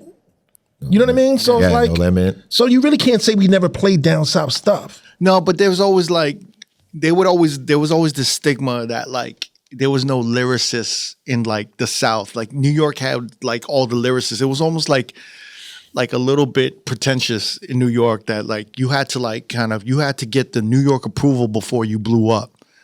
And it was like the South kind of felt like New York was kind of like gatekeeping a little bit. And they weren't showing love to all that shit. I remember like there was so many records that would come out from like Atlanta, like B.I. and like I Don't Give a Fuck. And then like the biggest one that really made us take like Atlanta seriously was like Young Bloods, right? We Don't Give a Damn, We Don't Give a Fuck. And then it was like Bone Crusher and then all this shit. Then we were like, we gotta really pay attention to Atlanta. Also this is definitely some DJ shit. Yeah. Tempo wise, it's hard to those slow records. There wasn't enough records to like play around to group them together, right, without it being.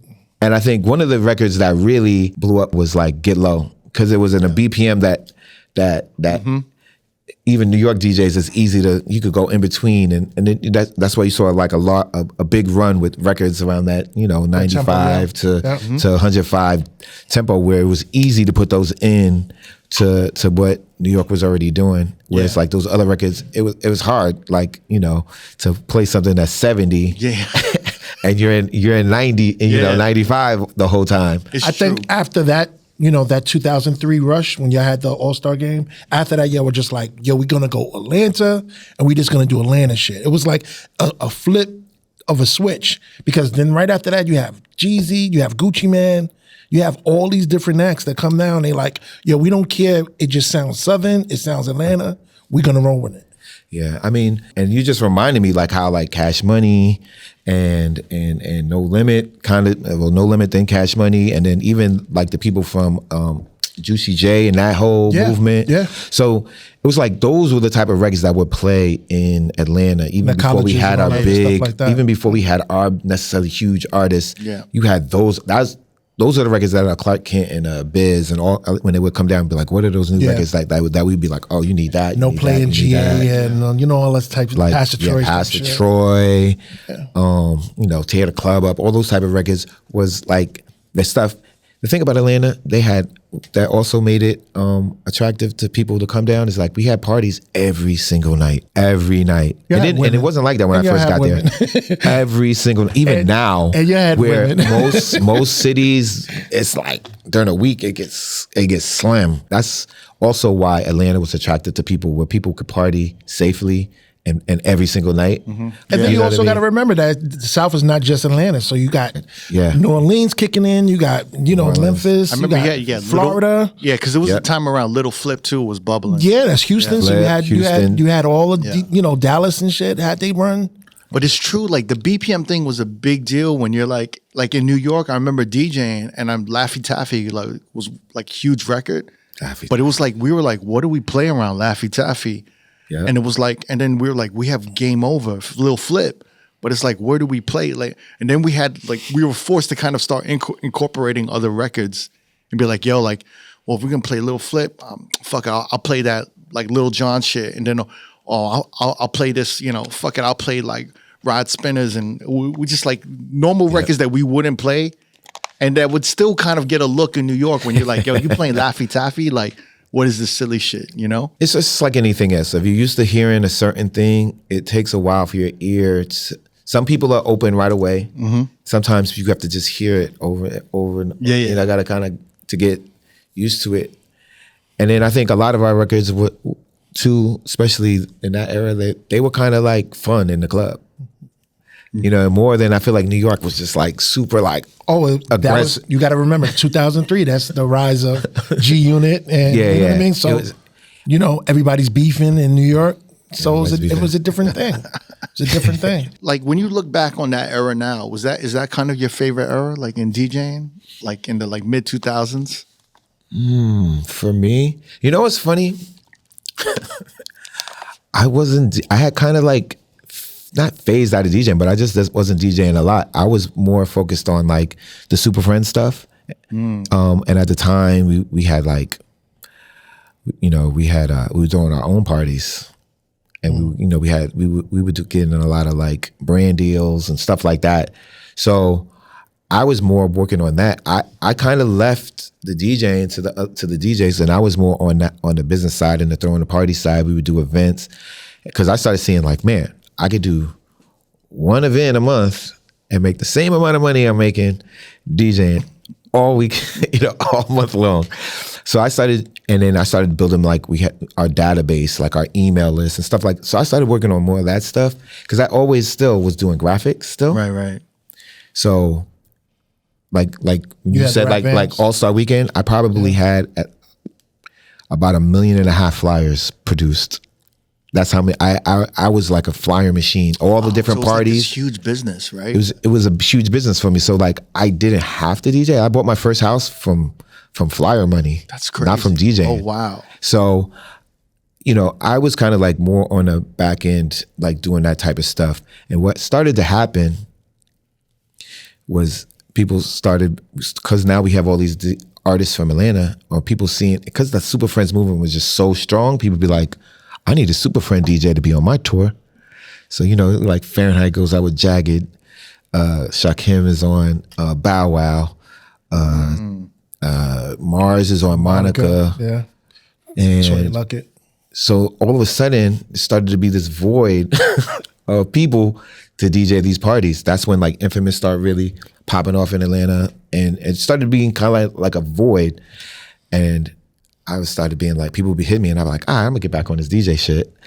And then a blessing happened. Serato came out.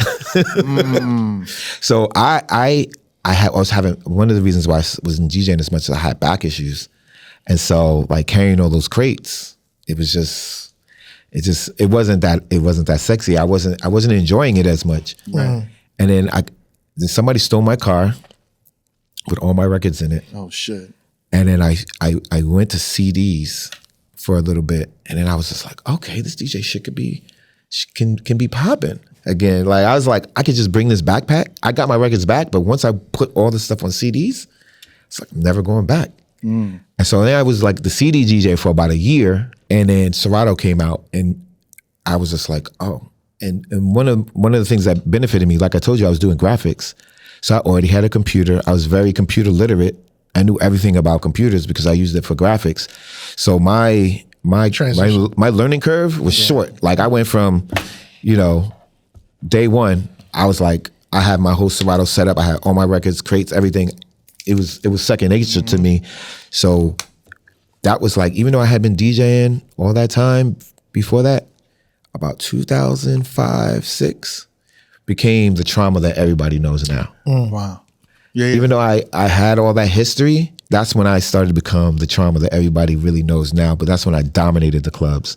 I was DJing like 5 to 7 nights a week. While juggling all the flyers and like kind of. And I stopped doing flyers. I quit. I was just like, because it was stressful, because trying to be creative all the time. And 2005, I quit flyers. So then I really had to focus on DJing. And I just looked at, I was throwing out parties. I was DJing. And I really started to be like, okay, I started to think of myself more as an artist than a DJ. So I started promoting, like I would have my street team out there. And I think a lot of that came from the Super Friends stuff, because we started to think of ourselves, we started branding ourselves. Right. So I started taking that brand knowledge that I'd use for that to apply to myself. So I would have a street team, and I would do like, because I did, like I said, I did the flyers. I'd have like flyers that were like this big. And I could get them cheap because I knew, because I did them. Right. So you were doing so much volume, right? I was doing so volumes. Yeah. So I just knew how to do it. So like, a graphic designer is going to charge you $1,000 to do that same flyers, and I know I could get it done for $150. You know what I mean? Like, so I started promoting myself, and I think I was also humble. So I would just go to parties where I like to go to. And I think my niche was, I did the sexy fly parties with the women. That I was like, this Monday Lotus party in Atlanta? Man, they got all the chicks. This is fine. Can I DJ here next week? And I go and I destroy this party. Now they got to have you back. Now that's my residency. So I started with Monday. Then my boys started doing a Wednesday called Lucky Lounge. And that was kind of like my home. That was where people knew where they could find me, because I started that party with them. And so that was like my home. I used to do my live broadcasts for the radio. And then I used to do, at the time, there was a club that was called Dream. I did that for like a year. And it had like 3,000 people every week. So like I had my little, and then I just started like dominating. But I also started trying to cross over, because like my scene was very, like Atlanta is very segregated. You got the black parties, and then you have the other parties. You have the mainstream parties. So I started trying to figure out, how can I get into the mainstream parties, or how can I travel? I started really trying to travel. Now that I have Serato, I can move around. I used to do like big weekends, like All-Star weekends and stuff like that, but now I can travel. And so from like 2005 to 2008, I'm like dominating the clubs. I take a trip to Africa, changed my life. Wow, early on. It's that early on, and changed my life. I went there, and first of all, Africa, the music. I was in Lagos for 2 weeks, and the music was just so amazing. But there's this interconnectedness, where like if you're doing music, or you're in the scene, or you're just like into nightlife, it's just connected. I was going there and they'd be like, "Oh, you live in Atlanta? Do you know this person?" I'm like, "Yeah, that's my people's," or like, "Oh, you're from London? Do you know this guy? I know this guy from London." No, that's my people. So I started seeing like, oh, there's this kind of like diaspora of like nightlife, where I'm just like, I might be able. So they're like, oh, why do this club in London? You should pull up to my club. Did it? So I started being like, oh, and then I was so like in the Atlanta scene. I started being like, oh, the world is just bigger. Right. Like I need to be doing stuff outside of the. And I remember coming back and being like, I remember telling everybody, yo, this Afro beats music is crazy. And I just be like, and I started playing it like in my reggae sets. And I started having Africans being like, yo, how do you know about that? And I was like, yo, this shit is gonna be the move. This is the future. I saw it early. And I think if I hadn't started doing as much Dave Chappelle stuff, I would have been like way ahead of the curve. Like I'd have been like at the forefront, but I kind of like pivoted and started. Cause so between 2008 and 2013, I probably went to Africa like 10 times. And I was doing parties. They were bringing me back. I did some stuff. I did some stuff in South Africa. So then I went to South Africa, started doing stuff in there, started seeing their music scene. Like I went back, I interviewed WizKid when he was 16. He had his like first 2 singles out, and I was like, this kid is the future. And I was just like, this kid is about to be crazy. I remember going back and telling everybody. I remember telling one of Akon's A&Rs like, yo, this kid right here, it's gonna be crazy. The artist that I was working with, my boy Verse Simmons, I had him doing remixes on his song and sending it to Africa, like, cause I was like, this is gonna be the wave. And like, just that trip changed my life. So after that, I was like, I'm trying to be outside. I'm trying to go everywhere. And cause now with Serato, I can move around. And then I got fired from the radio station. So then I was just you like, missed so many gigs already? nah, it was something stupid, but it was kind of like they were trying to phase out the old DJs and bring in a new crop of DJs. You know, I was on the hip hop station. It started being younger. You know what I'm saying? To be honest, like, and our ears weren't as in tuned necessarily to what that new like Atlanta sound was. So they basically used an excuse. It wasn't my fault. I was doing my live broadcast. My board operator was like, "We're on commercial."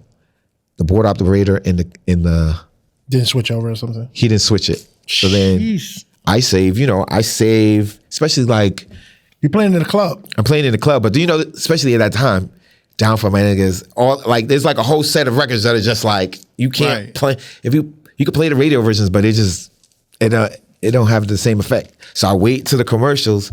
So the commercial happens, I go crazy. I'm on the mic, I'm talking, broadcasting on the air. So I get fired. Blessing though. Blessing. Because I wouldn't have been able to then move around. Right. A couple of weeks after that, Sierra asked me to do, they needed, Mars couldn't do it.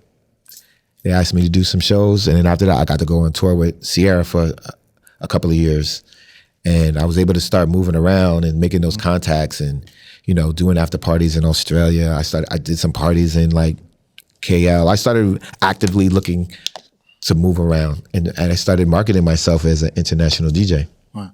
And so it just makes sense when you're like on the road with Dave Chappelle, like you already have contacts that you built from just moving around. When we started talking, he was like, man, you know somebody everywhere. And I was like, man, I wasn't using this slang, but I was like, I've been outside.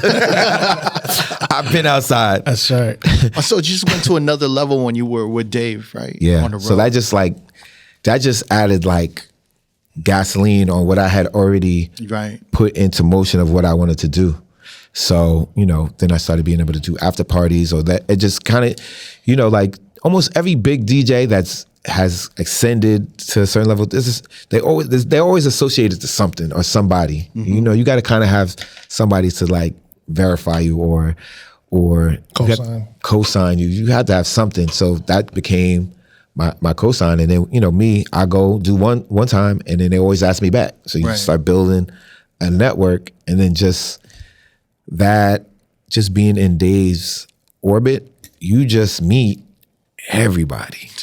Like just from all walks of life. All walks of life. So, I started being able to do a lot of things I wouldn't have been able to do if I still live in Atlanta. And then also what happened when being Dave's DJ is I wanted to move from Atlanta. It let me move to LA and not have to worry about trying to break into the LA scene or, try to get into clubs to make money because I was on tour. Yeah. So it gave me the freedom to move to LA, kind of like ease my way into the LA scene and kind of, see what's going on, see where I wanted to fit in without having to be like, I need money. I gotta figure it out. Right. And so, I kind of would pick stuff here and there to do in LA, or Dave would come. Quality. Yeah, I used to just pick what I wanted to do. And then really what broke me in LA, I started, my neighbor was like, let's do house parties. And to me, that sounded like the most idiotic thing ever. Mm-hmm. I don't know, just me, my house is just like my sanctuary. Like, plus, you know, as a DJ, you know, like the second you play your music, the neighbor is hounding you. And once they start being annoyed about the music, every little sound, they're like, you could breathe hard. Oh, he's making noise. You know what I mean? Like, and they're complaining. So I was just like, I don't know if I want that energy. She's like, let's just try it. Man, and these parties became legendary. When did you start doing that? What year? 2016. Wow. So I moved to LA in 2015. I would move around in LA because I had been in the industry for long. So I move around and you know, I meet people, but most people never saw me spin. So people knew me. I knew a lot of people in LA, but nobody really saw me spin. Especially, or they saw me spin at a concert. It's different. So then we started having these house parties. And I mean, this house is not that big, but we would cram, but we had the right people. Right vibe. And the right vibe. And you know, like I said, most of the people I knew in LA were like industry people, or, you know, friends or cool people like that we knew, or, you know, when I say industry, from like fashion to, you know, TV production, there was all those type of people. So, and we had like cool themes. The first one was a reggae party. The second one was paid in full, which is probably one of the illest parties that we did. And everybody had to dress up like paid in full. My neighbor, my friend Bianca, BB Guns, she was in Dipset. She invited Cameron. Oh shit. And she worked for Trey Songz at the time. So they were at the house party. There's a video where Cam like takes over, gets on the mic, and he's like, and he was like, drop a Been Around the World remix, and he's just like, Harlem, and it's crazy, but this is in our apartment. This is not like, I don't have a house. This is like an apartment, and it's crazy. So then that's kind of like people started knowing. We started to call it the parties the Love Fest, and then it was just like, if you knew, you knew. It started to like help you kind of build a name in LA, right? It helped me build a name. Where like this, he's not just Dave Chappelle's DJ, but he actually knows how to rock a party. Yeah, he could do some shit. It used to be like, oh, he gets busy. So like, you know, sometimes like somebody will pitch you for a brand party and they'll be like, I don't know, I've never heard him spin. Yeah. And there's that person in the room like, oh, I went to his house party. He goes crazy. Yeah. And it's just like, boom. You know, it's like just that, it's just that easy. Like that person in the room, you know, verifies you're good. Like, and I think another parties that I did that really like kind of cracked it open is I did, one of my friends, my boy Jaha was like, yo, I need you to do this party for my peoples. And he was like, she's good peoples. You know, she works for a big celebrity, whatever. And I was just like, cool. And he was like, take care of her. So I was just like, you know, I was off, came, killed it, you know. Jay-Z and Beyonce are at that party. Janelle Monáe at the party. So, and then it helped me get into that orbit of what they do. Right. So then, you know, something that I hooked somebody up for, you know, I did that party for nothing. Now put me in the sphere of like, oh, that guy rocks. Right. So then, you know, I start moving around in that orbit. And that orbit is huge. You know what I mean? Yeah. It's like those parties that I did for them were the parties that really made the check go up. In LA, there's this amazing like Black Hollywood scene, right? This circuit. Yeah. And sure. It's like it's fucking amazing. Like when you get in there. When you get in there, it's like, oh. Yeah, and when you get in there and you rock, people will call you back or they'll refer you like, oh, like I just did something in St. Bart's because somebody who's, you know. It's different. Like Oprah Winfrey could just show up. Or like, you know, like Michelle Obama could just show up. That's when you start going for like the D Nice and Cassidy's head. That's what that. So you start entering. Listen, I feel like there's a lot of room up there. Yeah. Oh, yes, it is a lot. It is a lot of room. You know, they can't DJ all the parties. Nah. I always feel like they're kind of watching each other, like D Nice and Cassie. Like Cassie will do something, he'll do like an NBA All-Star, and D Nice is like, why didn't I get that shit? Why didn't I get that call? And then D Nice will do some shit. D Nice will do like a U.S. Open, and then Cassie's like, why the fuck did I get that call? And now you're on their radar. Wait, like he did what? He did Essence Fest? Why didn't I get that call? Yeah, I'm still way far from where they are, but you know, like I said, this room at the top. Yeah, space. You just need to start getting your fedoras. I got to get a bigger brim. The big brim hats ready. You know what I'm saying? I think I stopped wearing big brim hats because of D Nice. That was like my MO for a little bit, and then he just took it over, and I was just like, you know what? I'm just gonna do something different. So with the house parties that you did, is that when you like started taking like the trauma unit retreat seriously? Like actually it started just super organic because of the pandemic. Like, you know, I built my core like every other DJ. I was DJing, streaming, and I just kept building my following up. And I never had a huge following, but I had people who would come every time. So I one day, like in 21, they were just kind of like, yo, we need to meet in real life. And I was kind of like, all right, well, let me see what I could do. I'm DJing at this hotel in Puerto Morelos. Let's just put a little weekend together. I'll get a code, a discount code, and you know, I'll try to see if I could get some good breaks on the room prices.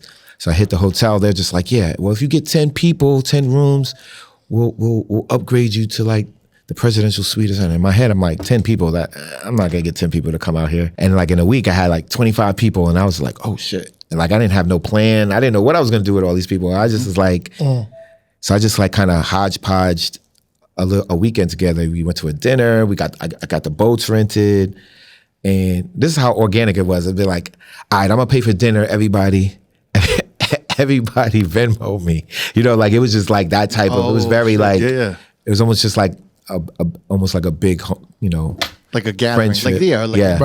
Like, but the hotel I did it was not that big. It was only 92, 93 rooms, and I was just like, now I got 20 rooms, 25 rooms, and I didn't really promote this. I just kind of like put it out there to my stream. And you got this whole. I might be able to do the whole spot. Yeah. So the next year, I pitched it to them, and the hotel was like, I don't know, we'll give you 50 rooms. I was like, all right. And they were like, if you could get more rooms, then we'll let you get the hotel. In like 2 weeks, I was like, yeah, I hit them. I'm like, all right, I got 35 rooms already booked. I think I might need more. And they were like, already? They were like, okay, we'll give you the whole thing. And that was the second year was really the trauma unit retreat that it became. And I called it a retreat coming out of the pandemic. I wanted it to be partying, but I also wanted it to be about health and just wellness and stuff like that. Because I think I was fortunate to, you know, I used to play tennis and I used to run. Mm-hmm. So I always was kind of, I wasn't like a diehard workout person, but I always stayed kind of like active, healthy and active. I think in my 30s, I was like everybody, you know, you're DJing doing nightlife, like about like 35. I think I gained like 20, 25 pounds. You started seeing that, you know, that DJ, like, you get that, it's like the DJ fat face from drinking and stuff like that. Just like the bloated. I'm on 3 hours sleep. Like, now I'm not sleeping. I had a 4 a.m. dinner. I had a 4 a.m. meal after the gig, right? Yeah, you know. So I was like, oh man. So I started working out. I started running and I lost that weight. And I just kind of just kept a relatively healthy lifestyle. So, you know, out the pandemic, I was kind of like, you know, I wanted to be more than a party weekend. I wanted to be the retreat. I want to kind of like introduce people to the kind of the lifestyle I have, where it's like, it's not like a wellness retreat where it's just like you're doing workouts and sound baths and all this stuff all day, but you know, it's a nice balance of life. I feel like I have. So I wanted to give the retreat my personality. Yeah. And so, you know, I'm like one of those people, like, I like to party hard, but at the same time, I might get up and play tennis. I might get up and run. I might get up and run, go to the gym or do Pilates. And so that's why I called it the retreat. And that's kind of like how I grew it from there. So as I've grown, it started off with like 95% party, where now like it's like 70% party and 30% wellness. And I feel like over the years, I've gained a lot of people who I've gained, I've kind of turned the mindset of some of the people who that come like, okay, yeah, I'm going to get up and do this yoga in the morning. Oh, I'm going to get up and do this workout. Let's or do I'm going to do this vacation. Right. You know, sometimes it's just like a stretch. Right. It ain't crazy, but like a stretch, you know, it moves all the muscles. It gets even just like, even in terms of partying, it gets you like loose, like ready to like, you know, turn up. So I think that's my goal, to kind of get it to about, you know, like 60-40 wellness. Like we gonna party hard and we go crazy. We have like my boy Brian Michael Cox does a sunrise party. He plays the Love Zone. He starts at 2 a.m. till the sun goes up, playing all slow jams. Like we get it in, we party, but at the same time, you know, there's a balance, and so that's how it came. It was really organic. So how many years is it now? Like I just had my 5th. your 5th year. And that's crazy to me. That's crazy. And so like, what's the attendance now? But that's the thing. I don't want it to be like, the one thing that I love about my retreat is it feels intimate, and the energy. It's like we get the whole hotel. You know that everybody who's at the hotel is part of the group, so you can talk to everybody. We all new people that come, we have like orientation, like treat everybody here like family. You know, it's like, you know, we're all family. Everybody knows each other. You know, you might not know each other, but everybody here is family. So treat everybody as such. So it creates an energy that's unmatched. Like, and people come and who go to all types of other party weekends and other weekends, and they're just like, the energy here is unmatched. So even Dave came this year, and he was just like, "Yo, really? It's vibes." It was like, yeah, this year was the best one. It was crazy. We had it in Jamaica this year. Now, is this family? Like, is it, you know, like kids and stuff like that are coming, or like? No, it's definitely an adult trip. Definitely an adult trip. Definitely an adult trip. But you're able to live you're able to bring out your inner kid. Okay. We had like a beach Olympics. Yo, it's just like so fun.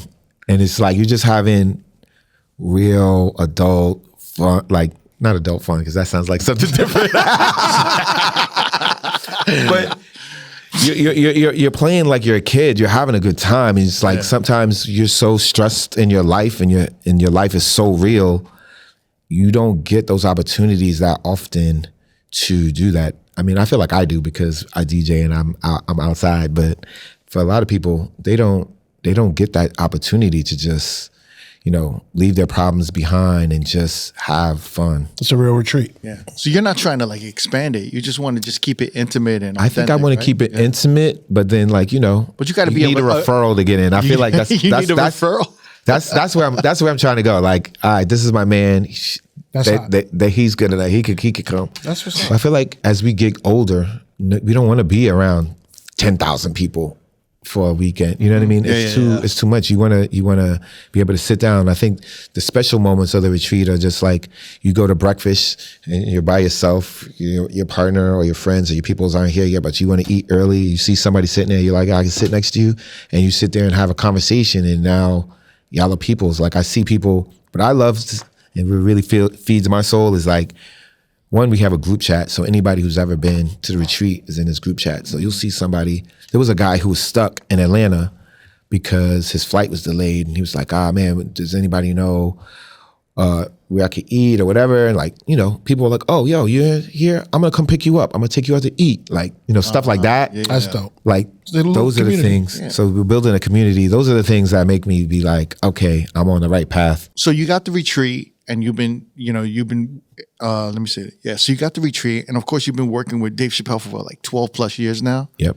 When did you start seeing things change in your career? And then I'm wondering, like, compared to like when you first started working with him in the first 2 years to now, like how much does Dave Chappelle's events consume your year? You know? That's a good question.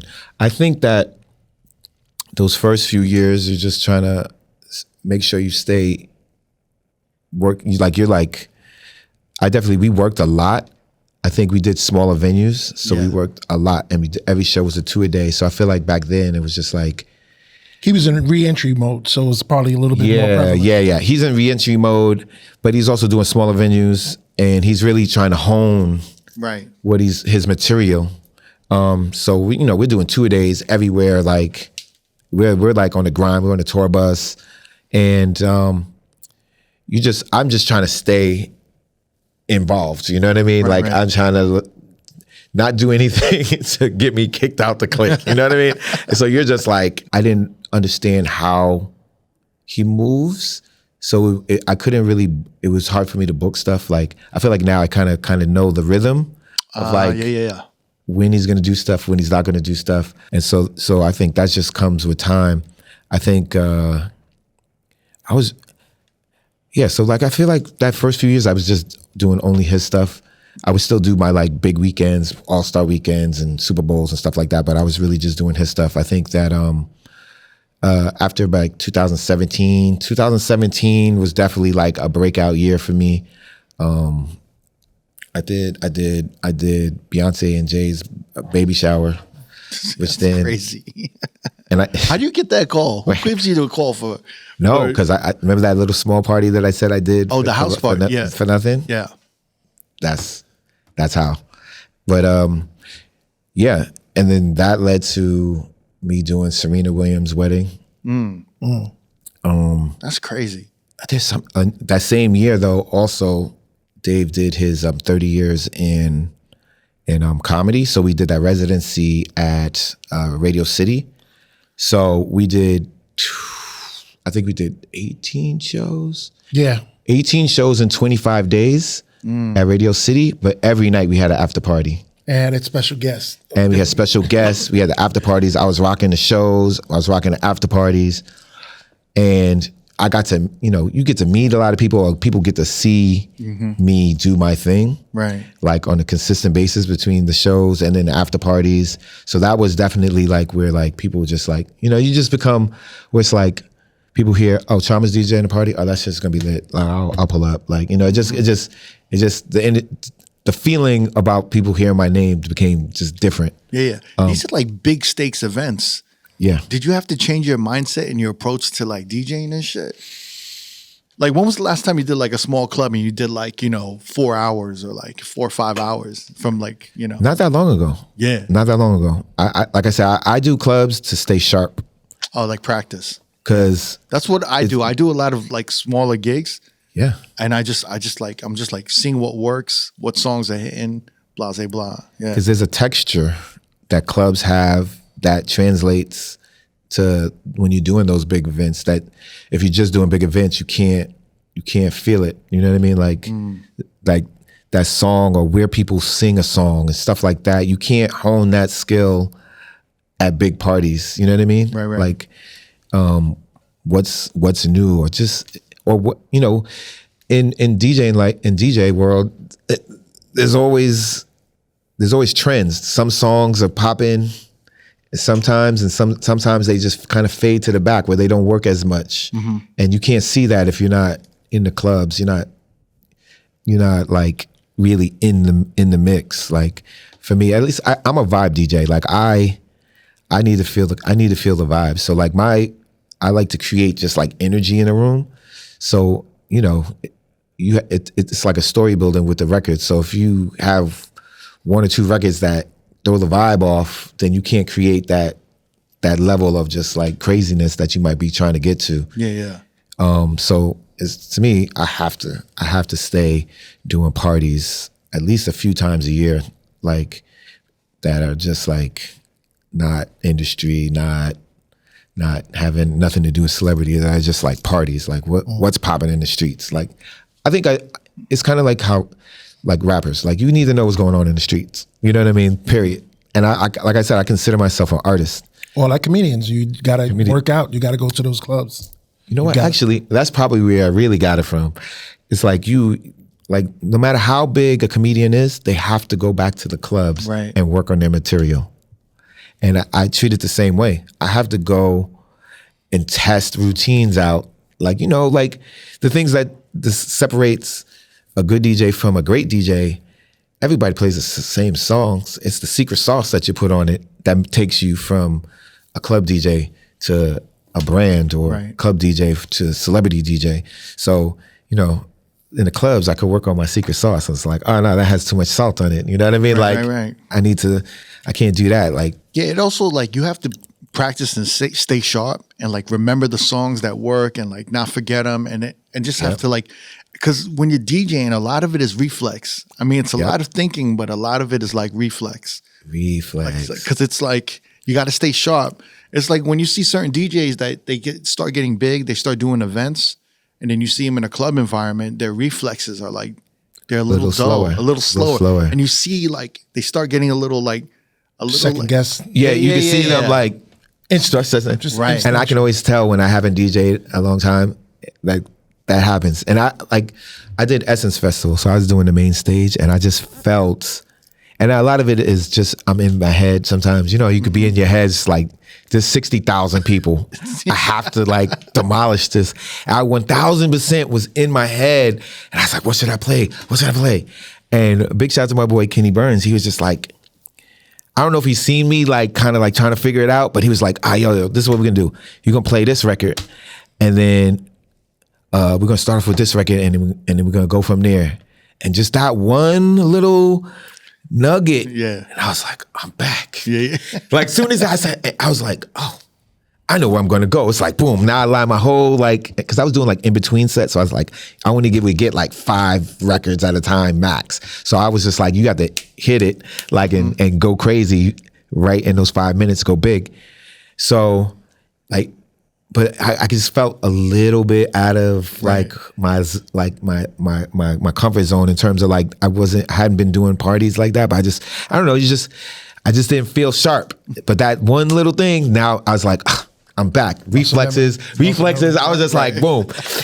And I was like, and after that, I was like, I'm on one. Like, Right. You just get in the zone after that shit. zone. So like my girlfriend, she's always like, sometimes I'll be like, I didn't do that good. She'd be like, yo, you killed it. And I was like, nah, it's just the height. It's like those parties where you have to think too hard, or it's like, or you play sets that you know are gonna work because you don't feel comfortable to try to like be in the zone. Like, you know, I think because I'm a professional, I'm always gonna have a level, but there's always another level. And I remember her being just like, you did great. Everybody's talking about how dope you did. And I was like, It's when you don't feel it. I was just like, I was just like, you have to understand, as a DJ, I don't know about y'all, but for me, I'm chasing those parties where I'm having that out of body experience, where I'm not thinking, everything, the shit is just flowing out of me, and I can just control the crowd. Where I'm just like, no matter what I play, I could play anything, and they're just with me because I'm in such a zone. Yeah. And I chase that feeling because it's no other feeling like it. Like I literally like, and so I remember explaining it to her, and she's like, okay. And then she saw it one time. Like I was on one. And I remember just being like, I remember Dave, because Dave was there, and he was like, he just turned to me like, you're on one right now. And I was on one. And I was just like, and I wasn't playing no hits, nothing, because I was opening up.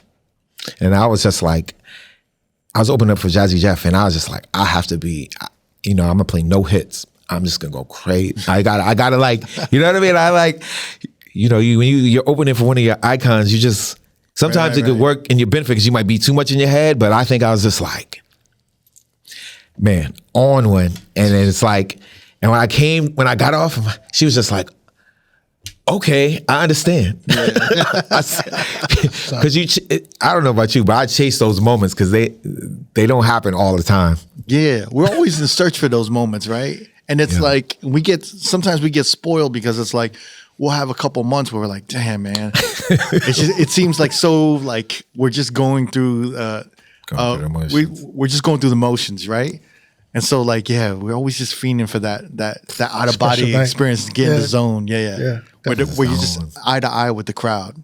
Yeah, that's because great. then you can like, you ever have this feeling where it's like there's records you want to play, but then you kind of get scared to play it. Of course. Because you're like, I don't know if they're gonna be with me. And every now and then you try it and it don't work, and just like and then sometimes you just be like, I'm just gonna drop that. I'm just gonna drop that. They're just gonna be with me. Well, You know, you're in the event space, and I feel like it's even more nerve wracking because it's like, it's like you get that one bad. I don't know. I always feel like, well, I guess every DJ has it when you get that one bad night or that one, and you like you lose all the events or you lose the residency or some shit happens. It's always in your head. Always in your head. But you know, I feel like you can never be great if you don't take risks. Nah, for sure. You can't be great if you don't take risks. So you just gotta, and that's why you gotta practice. that's why you gotta do those little clubs. You can't be great if you don't take risks. You can't. If you sound like everybody else, then you're just like everybody else. So I think that you're always trying to. For me, I'm always trying to work on what's my secret sauce. What's the records I'm gonna play that other people are not gonna play, or what's the version that people don't play, or how can I play this where somebody else might not play it, or do something that will make the crowd go, oh, like just the other day. And it was like at the spur of the moment, I was DJing at the Rock and Roll Hall of Fame. I was doing this party, and like, big shout out to my boy Steph Floss. He was playing, and right when he would get the crowd warm, they'd be like, oh, we got to make an announcement. We got to do this and do that. And I was like, dang. But then like right before they did like a karaoke thing, and I was like, but it was like right when the party needed to be the party. But people started to come, so I was just like, what am I gonna play? So like, I feel like now it's like the slow jam movement is just like such a like movement. Like you could just, I don't know about you, but I used to never play slow jams in the middle of the party. Yeah. I used to play maybe at the end, but now it's like, there's literally like a set, like you could play right in the middle of the heart of the party. But I didn't want to do it that early. But what I did was just like, I dropped a big slow jam. I had the whole crowd singing it. And then I just dropped Nokia right after that. And then the crowd just was like, oh my God. Like a reset. It was like, yeah, a reset. Perfect. He knows all the technical terms.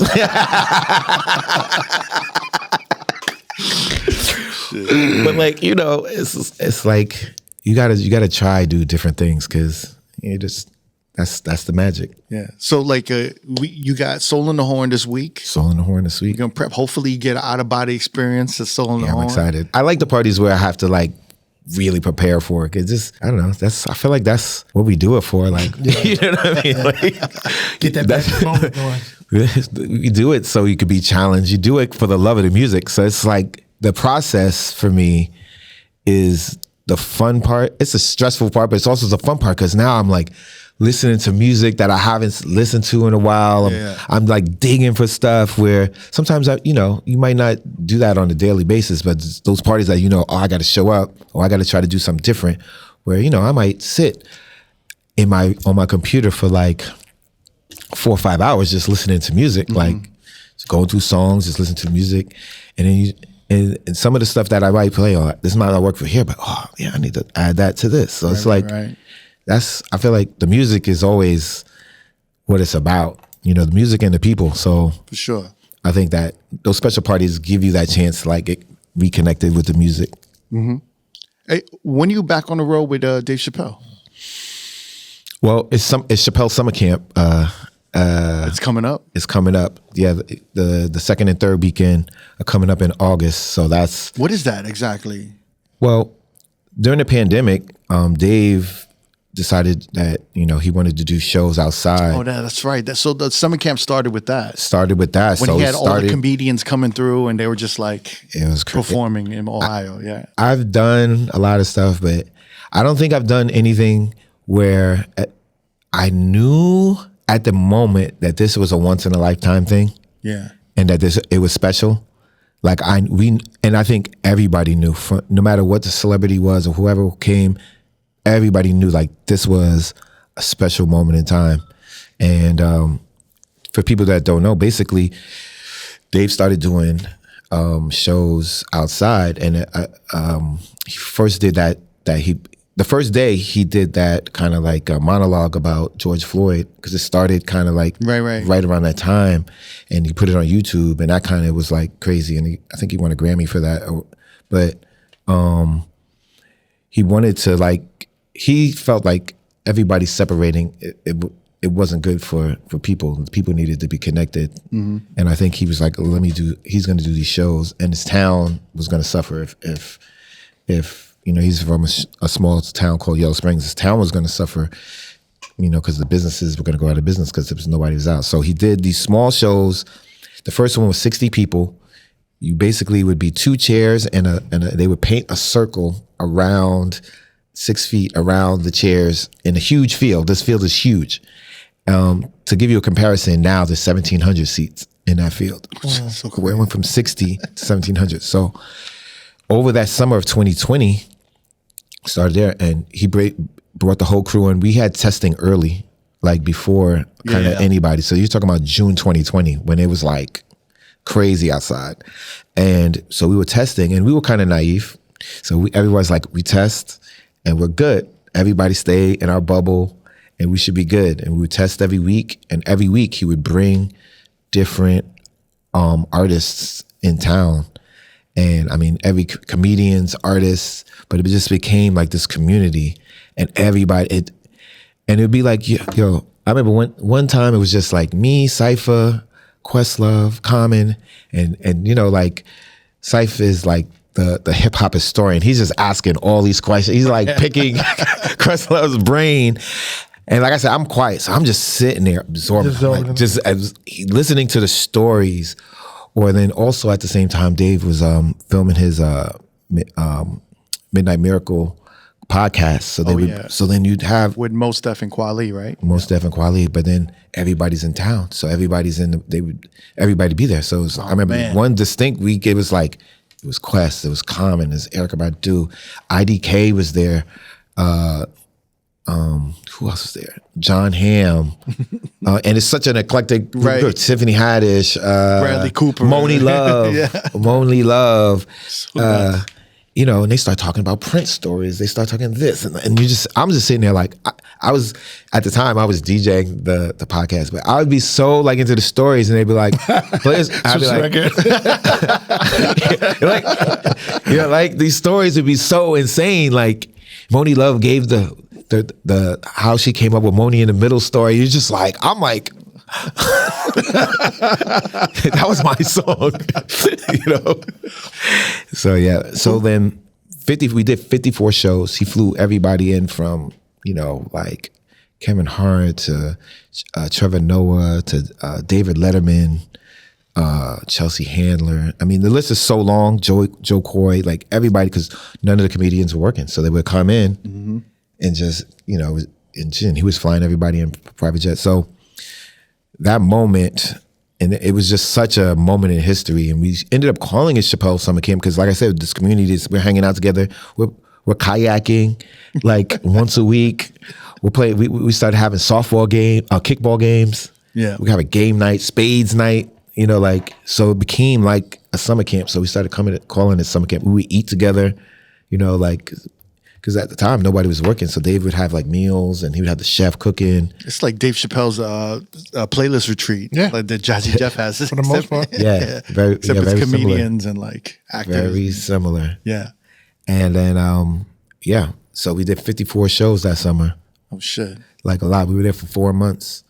Holy shit! So how long is it this year? So this year is just a weekend. So he just now it's kind of just become a weekend of shows, and he does 3 weekends. But like a lot of people will come in that weekend. Everybody comes in town. We'll kick it, and we'll still go kayaking sometimes. And so it's still like a family vibe. But it's almost like a comedy festival a little bit. Like the summer camp part is really for the friends and family. Yeah. The rest of it is just shows. Right. So there's like the internal crew, and then there's just the shows that we do. You're in such like close proximity with all these like amazing, legendary comedians, right? Sure. But besides Dave Chappelle, who are like your favorite comedians?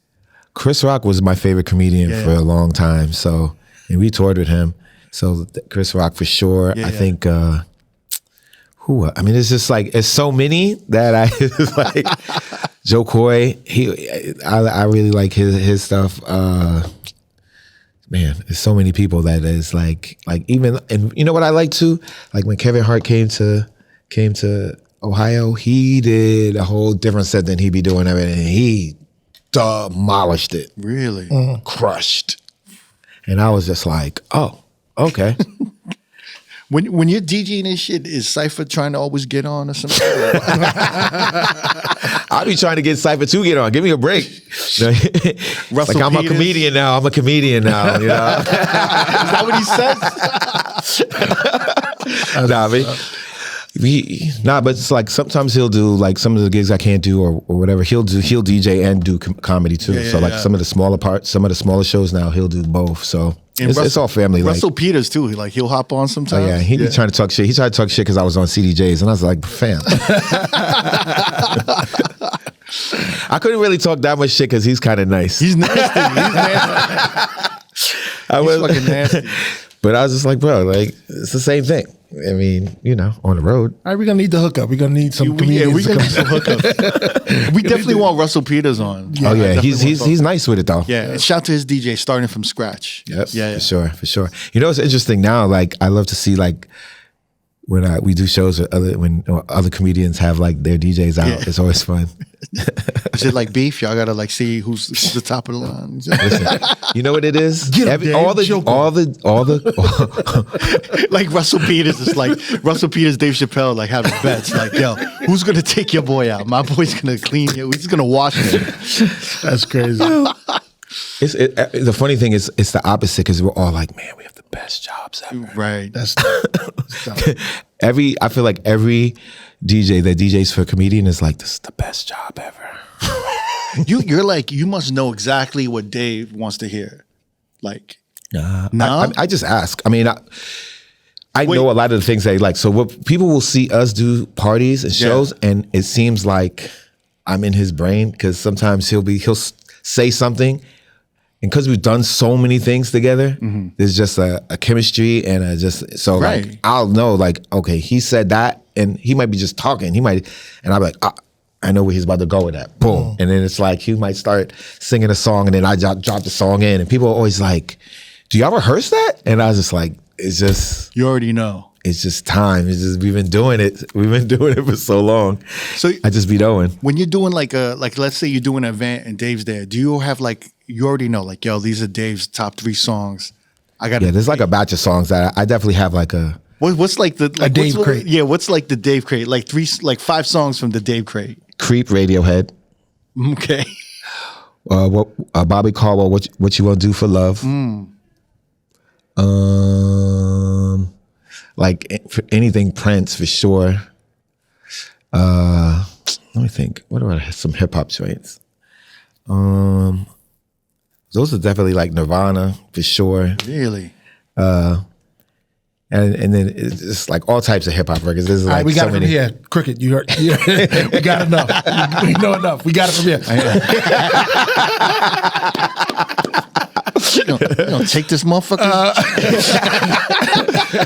I know, like when people, for some reason, like MOS was like had the cover for me one time. I'm just like, I have these records. I think one time I didn't do it for somebody, and they was just like, So for Dave shows, you have to lock up your phones, and I got it to them after they had locked the phone up. And they were like, I could have used those. Like, you set me up. I know you want to keep this job. I know it now. You know, I always wonder when an artist or like a celebrity or like someone like Dave Chappelle, like when they have their DJ like you, and if like someone has to cover for you, like if like, yo, I'm gonna sabotage the other dude, so they realize they need me. They really need me. How special I am today is that moment. Because remember that shit happened with Wiz Khalifa and Bonix, like. Remember that shit happened with Wiz Khalifa where he kind of like manhandled the DJ in LA? Right. And then like Bonix wasn't there. So I was like, yo, Bonix did that shit on purpose. Like, he'd be like, Wiz, you gotta have me DJ for you from now on. Just set that shit up. Right. You can't never take off. But you honestly never want to have that conversation either. Willie Pitt, man. See Lou Gehrig out here. Nah, I try to say, because honestly, if you think about it like this, I'm responsible for the music. That's my responsibility. So if I have to take off and I don't prepare the DJ, then I didn't take care of my responsibility. Right. I'm kind of like the music director of the show. So if I don't prepare the person who's covering for me to make sure that they're successful, then that's on me. Right. Shit. Well, let Goldie or I know if you need to cover. Listen, I could probably count on 2 hands how many times I've had to take off from shows, if that. Maybe just 1 hand. I would. Well, what do you call it? Hopefully I'll see you again in New York. For sure. And yo, Goldie, we need that call for that for Dave definitely Chappelle do. pop up. We definitely do. Now I got you. Next time, I got you. We gonna hold him to that. I better not see his IG stories. He's in New York and he Listen, anybody who knows me, I've hooked up more of my friends with them pop-up tickets. If people say they want to see it, I make sure my peoples are good. Yeah. I got my word is golden on that one. All right. Yo, it's a pleasure, man. Thank you for coming through Sure. to the podcast, man. And yo, good luck at Soul on the Horn, man. Yeah, I'm ready. man. Yeah. Do your thing. I'll be ready. Magic moment, man. DJ Trauma, yo. Trauma, yo. Appreciate it. If you want to watch more episodes from R.O.A.D Podcast, click either links on the left or the right. Don't forget to subscribe to our YouTube page and get updated on new uploads throughout the week. Peace.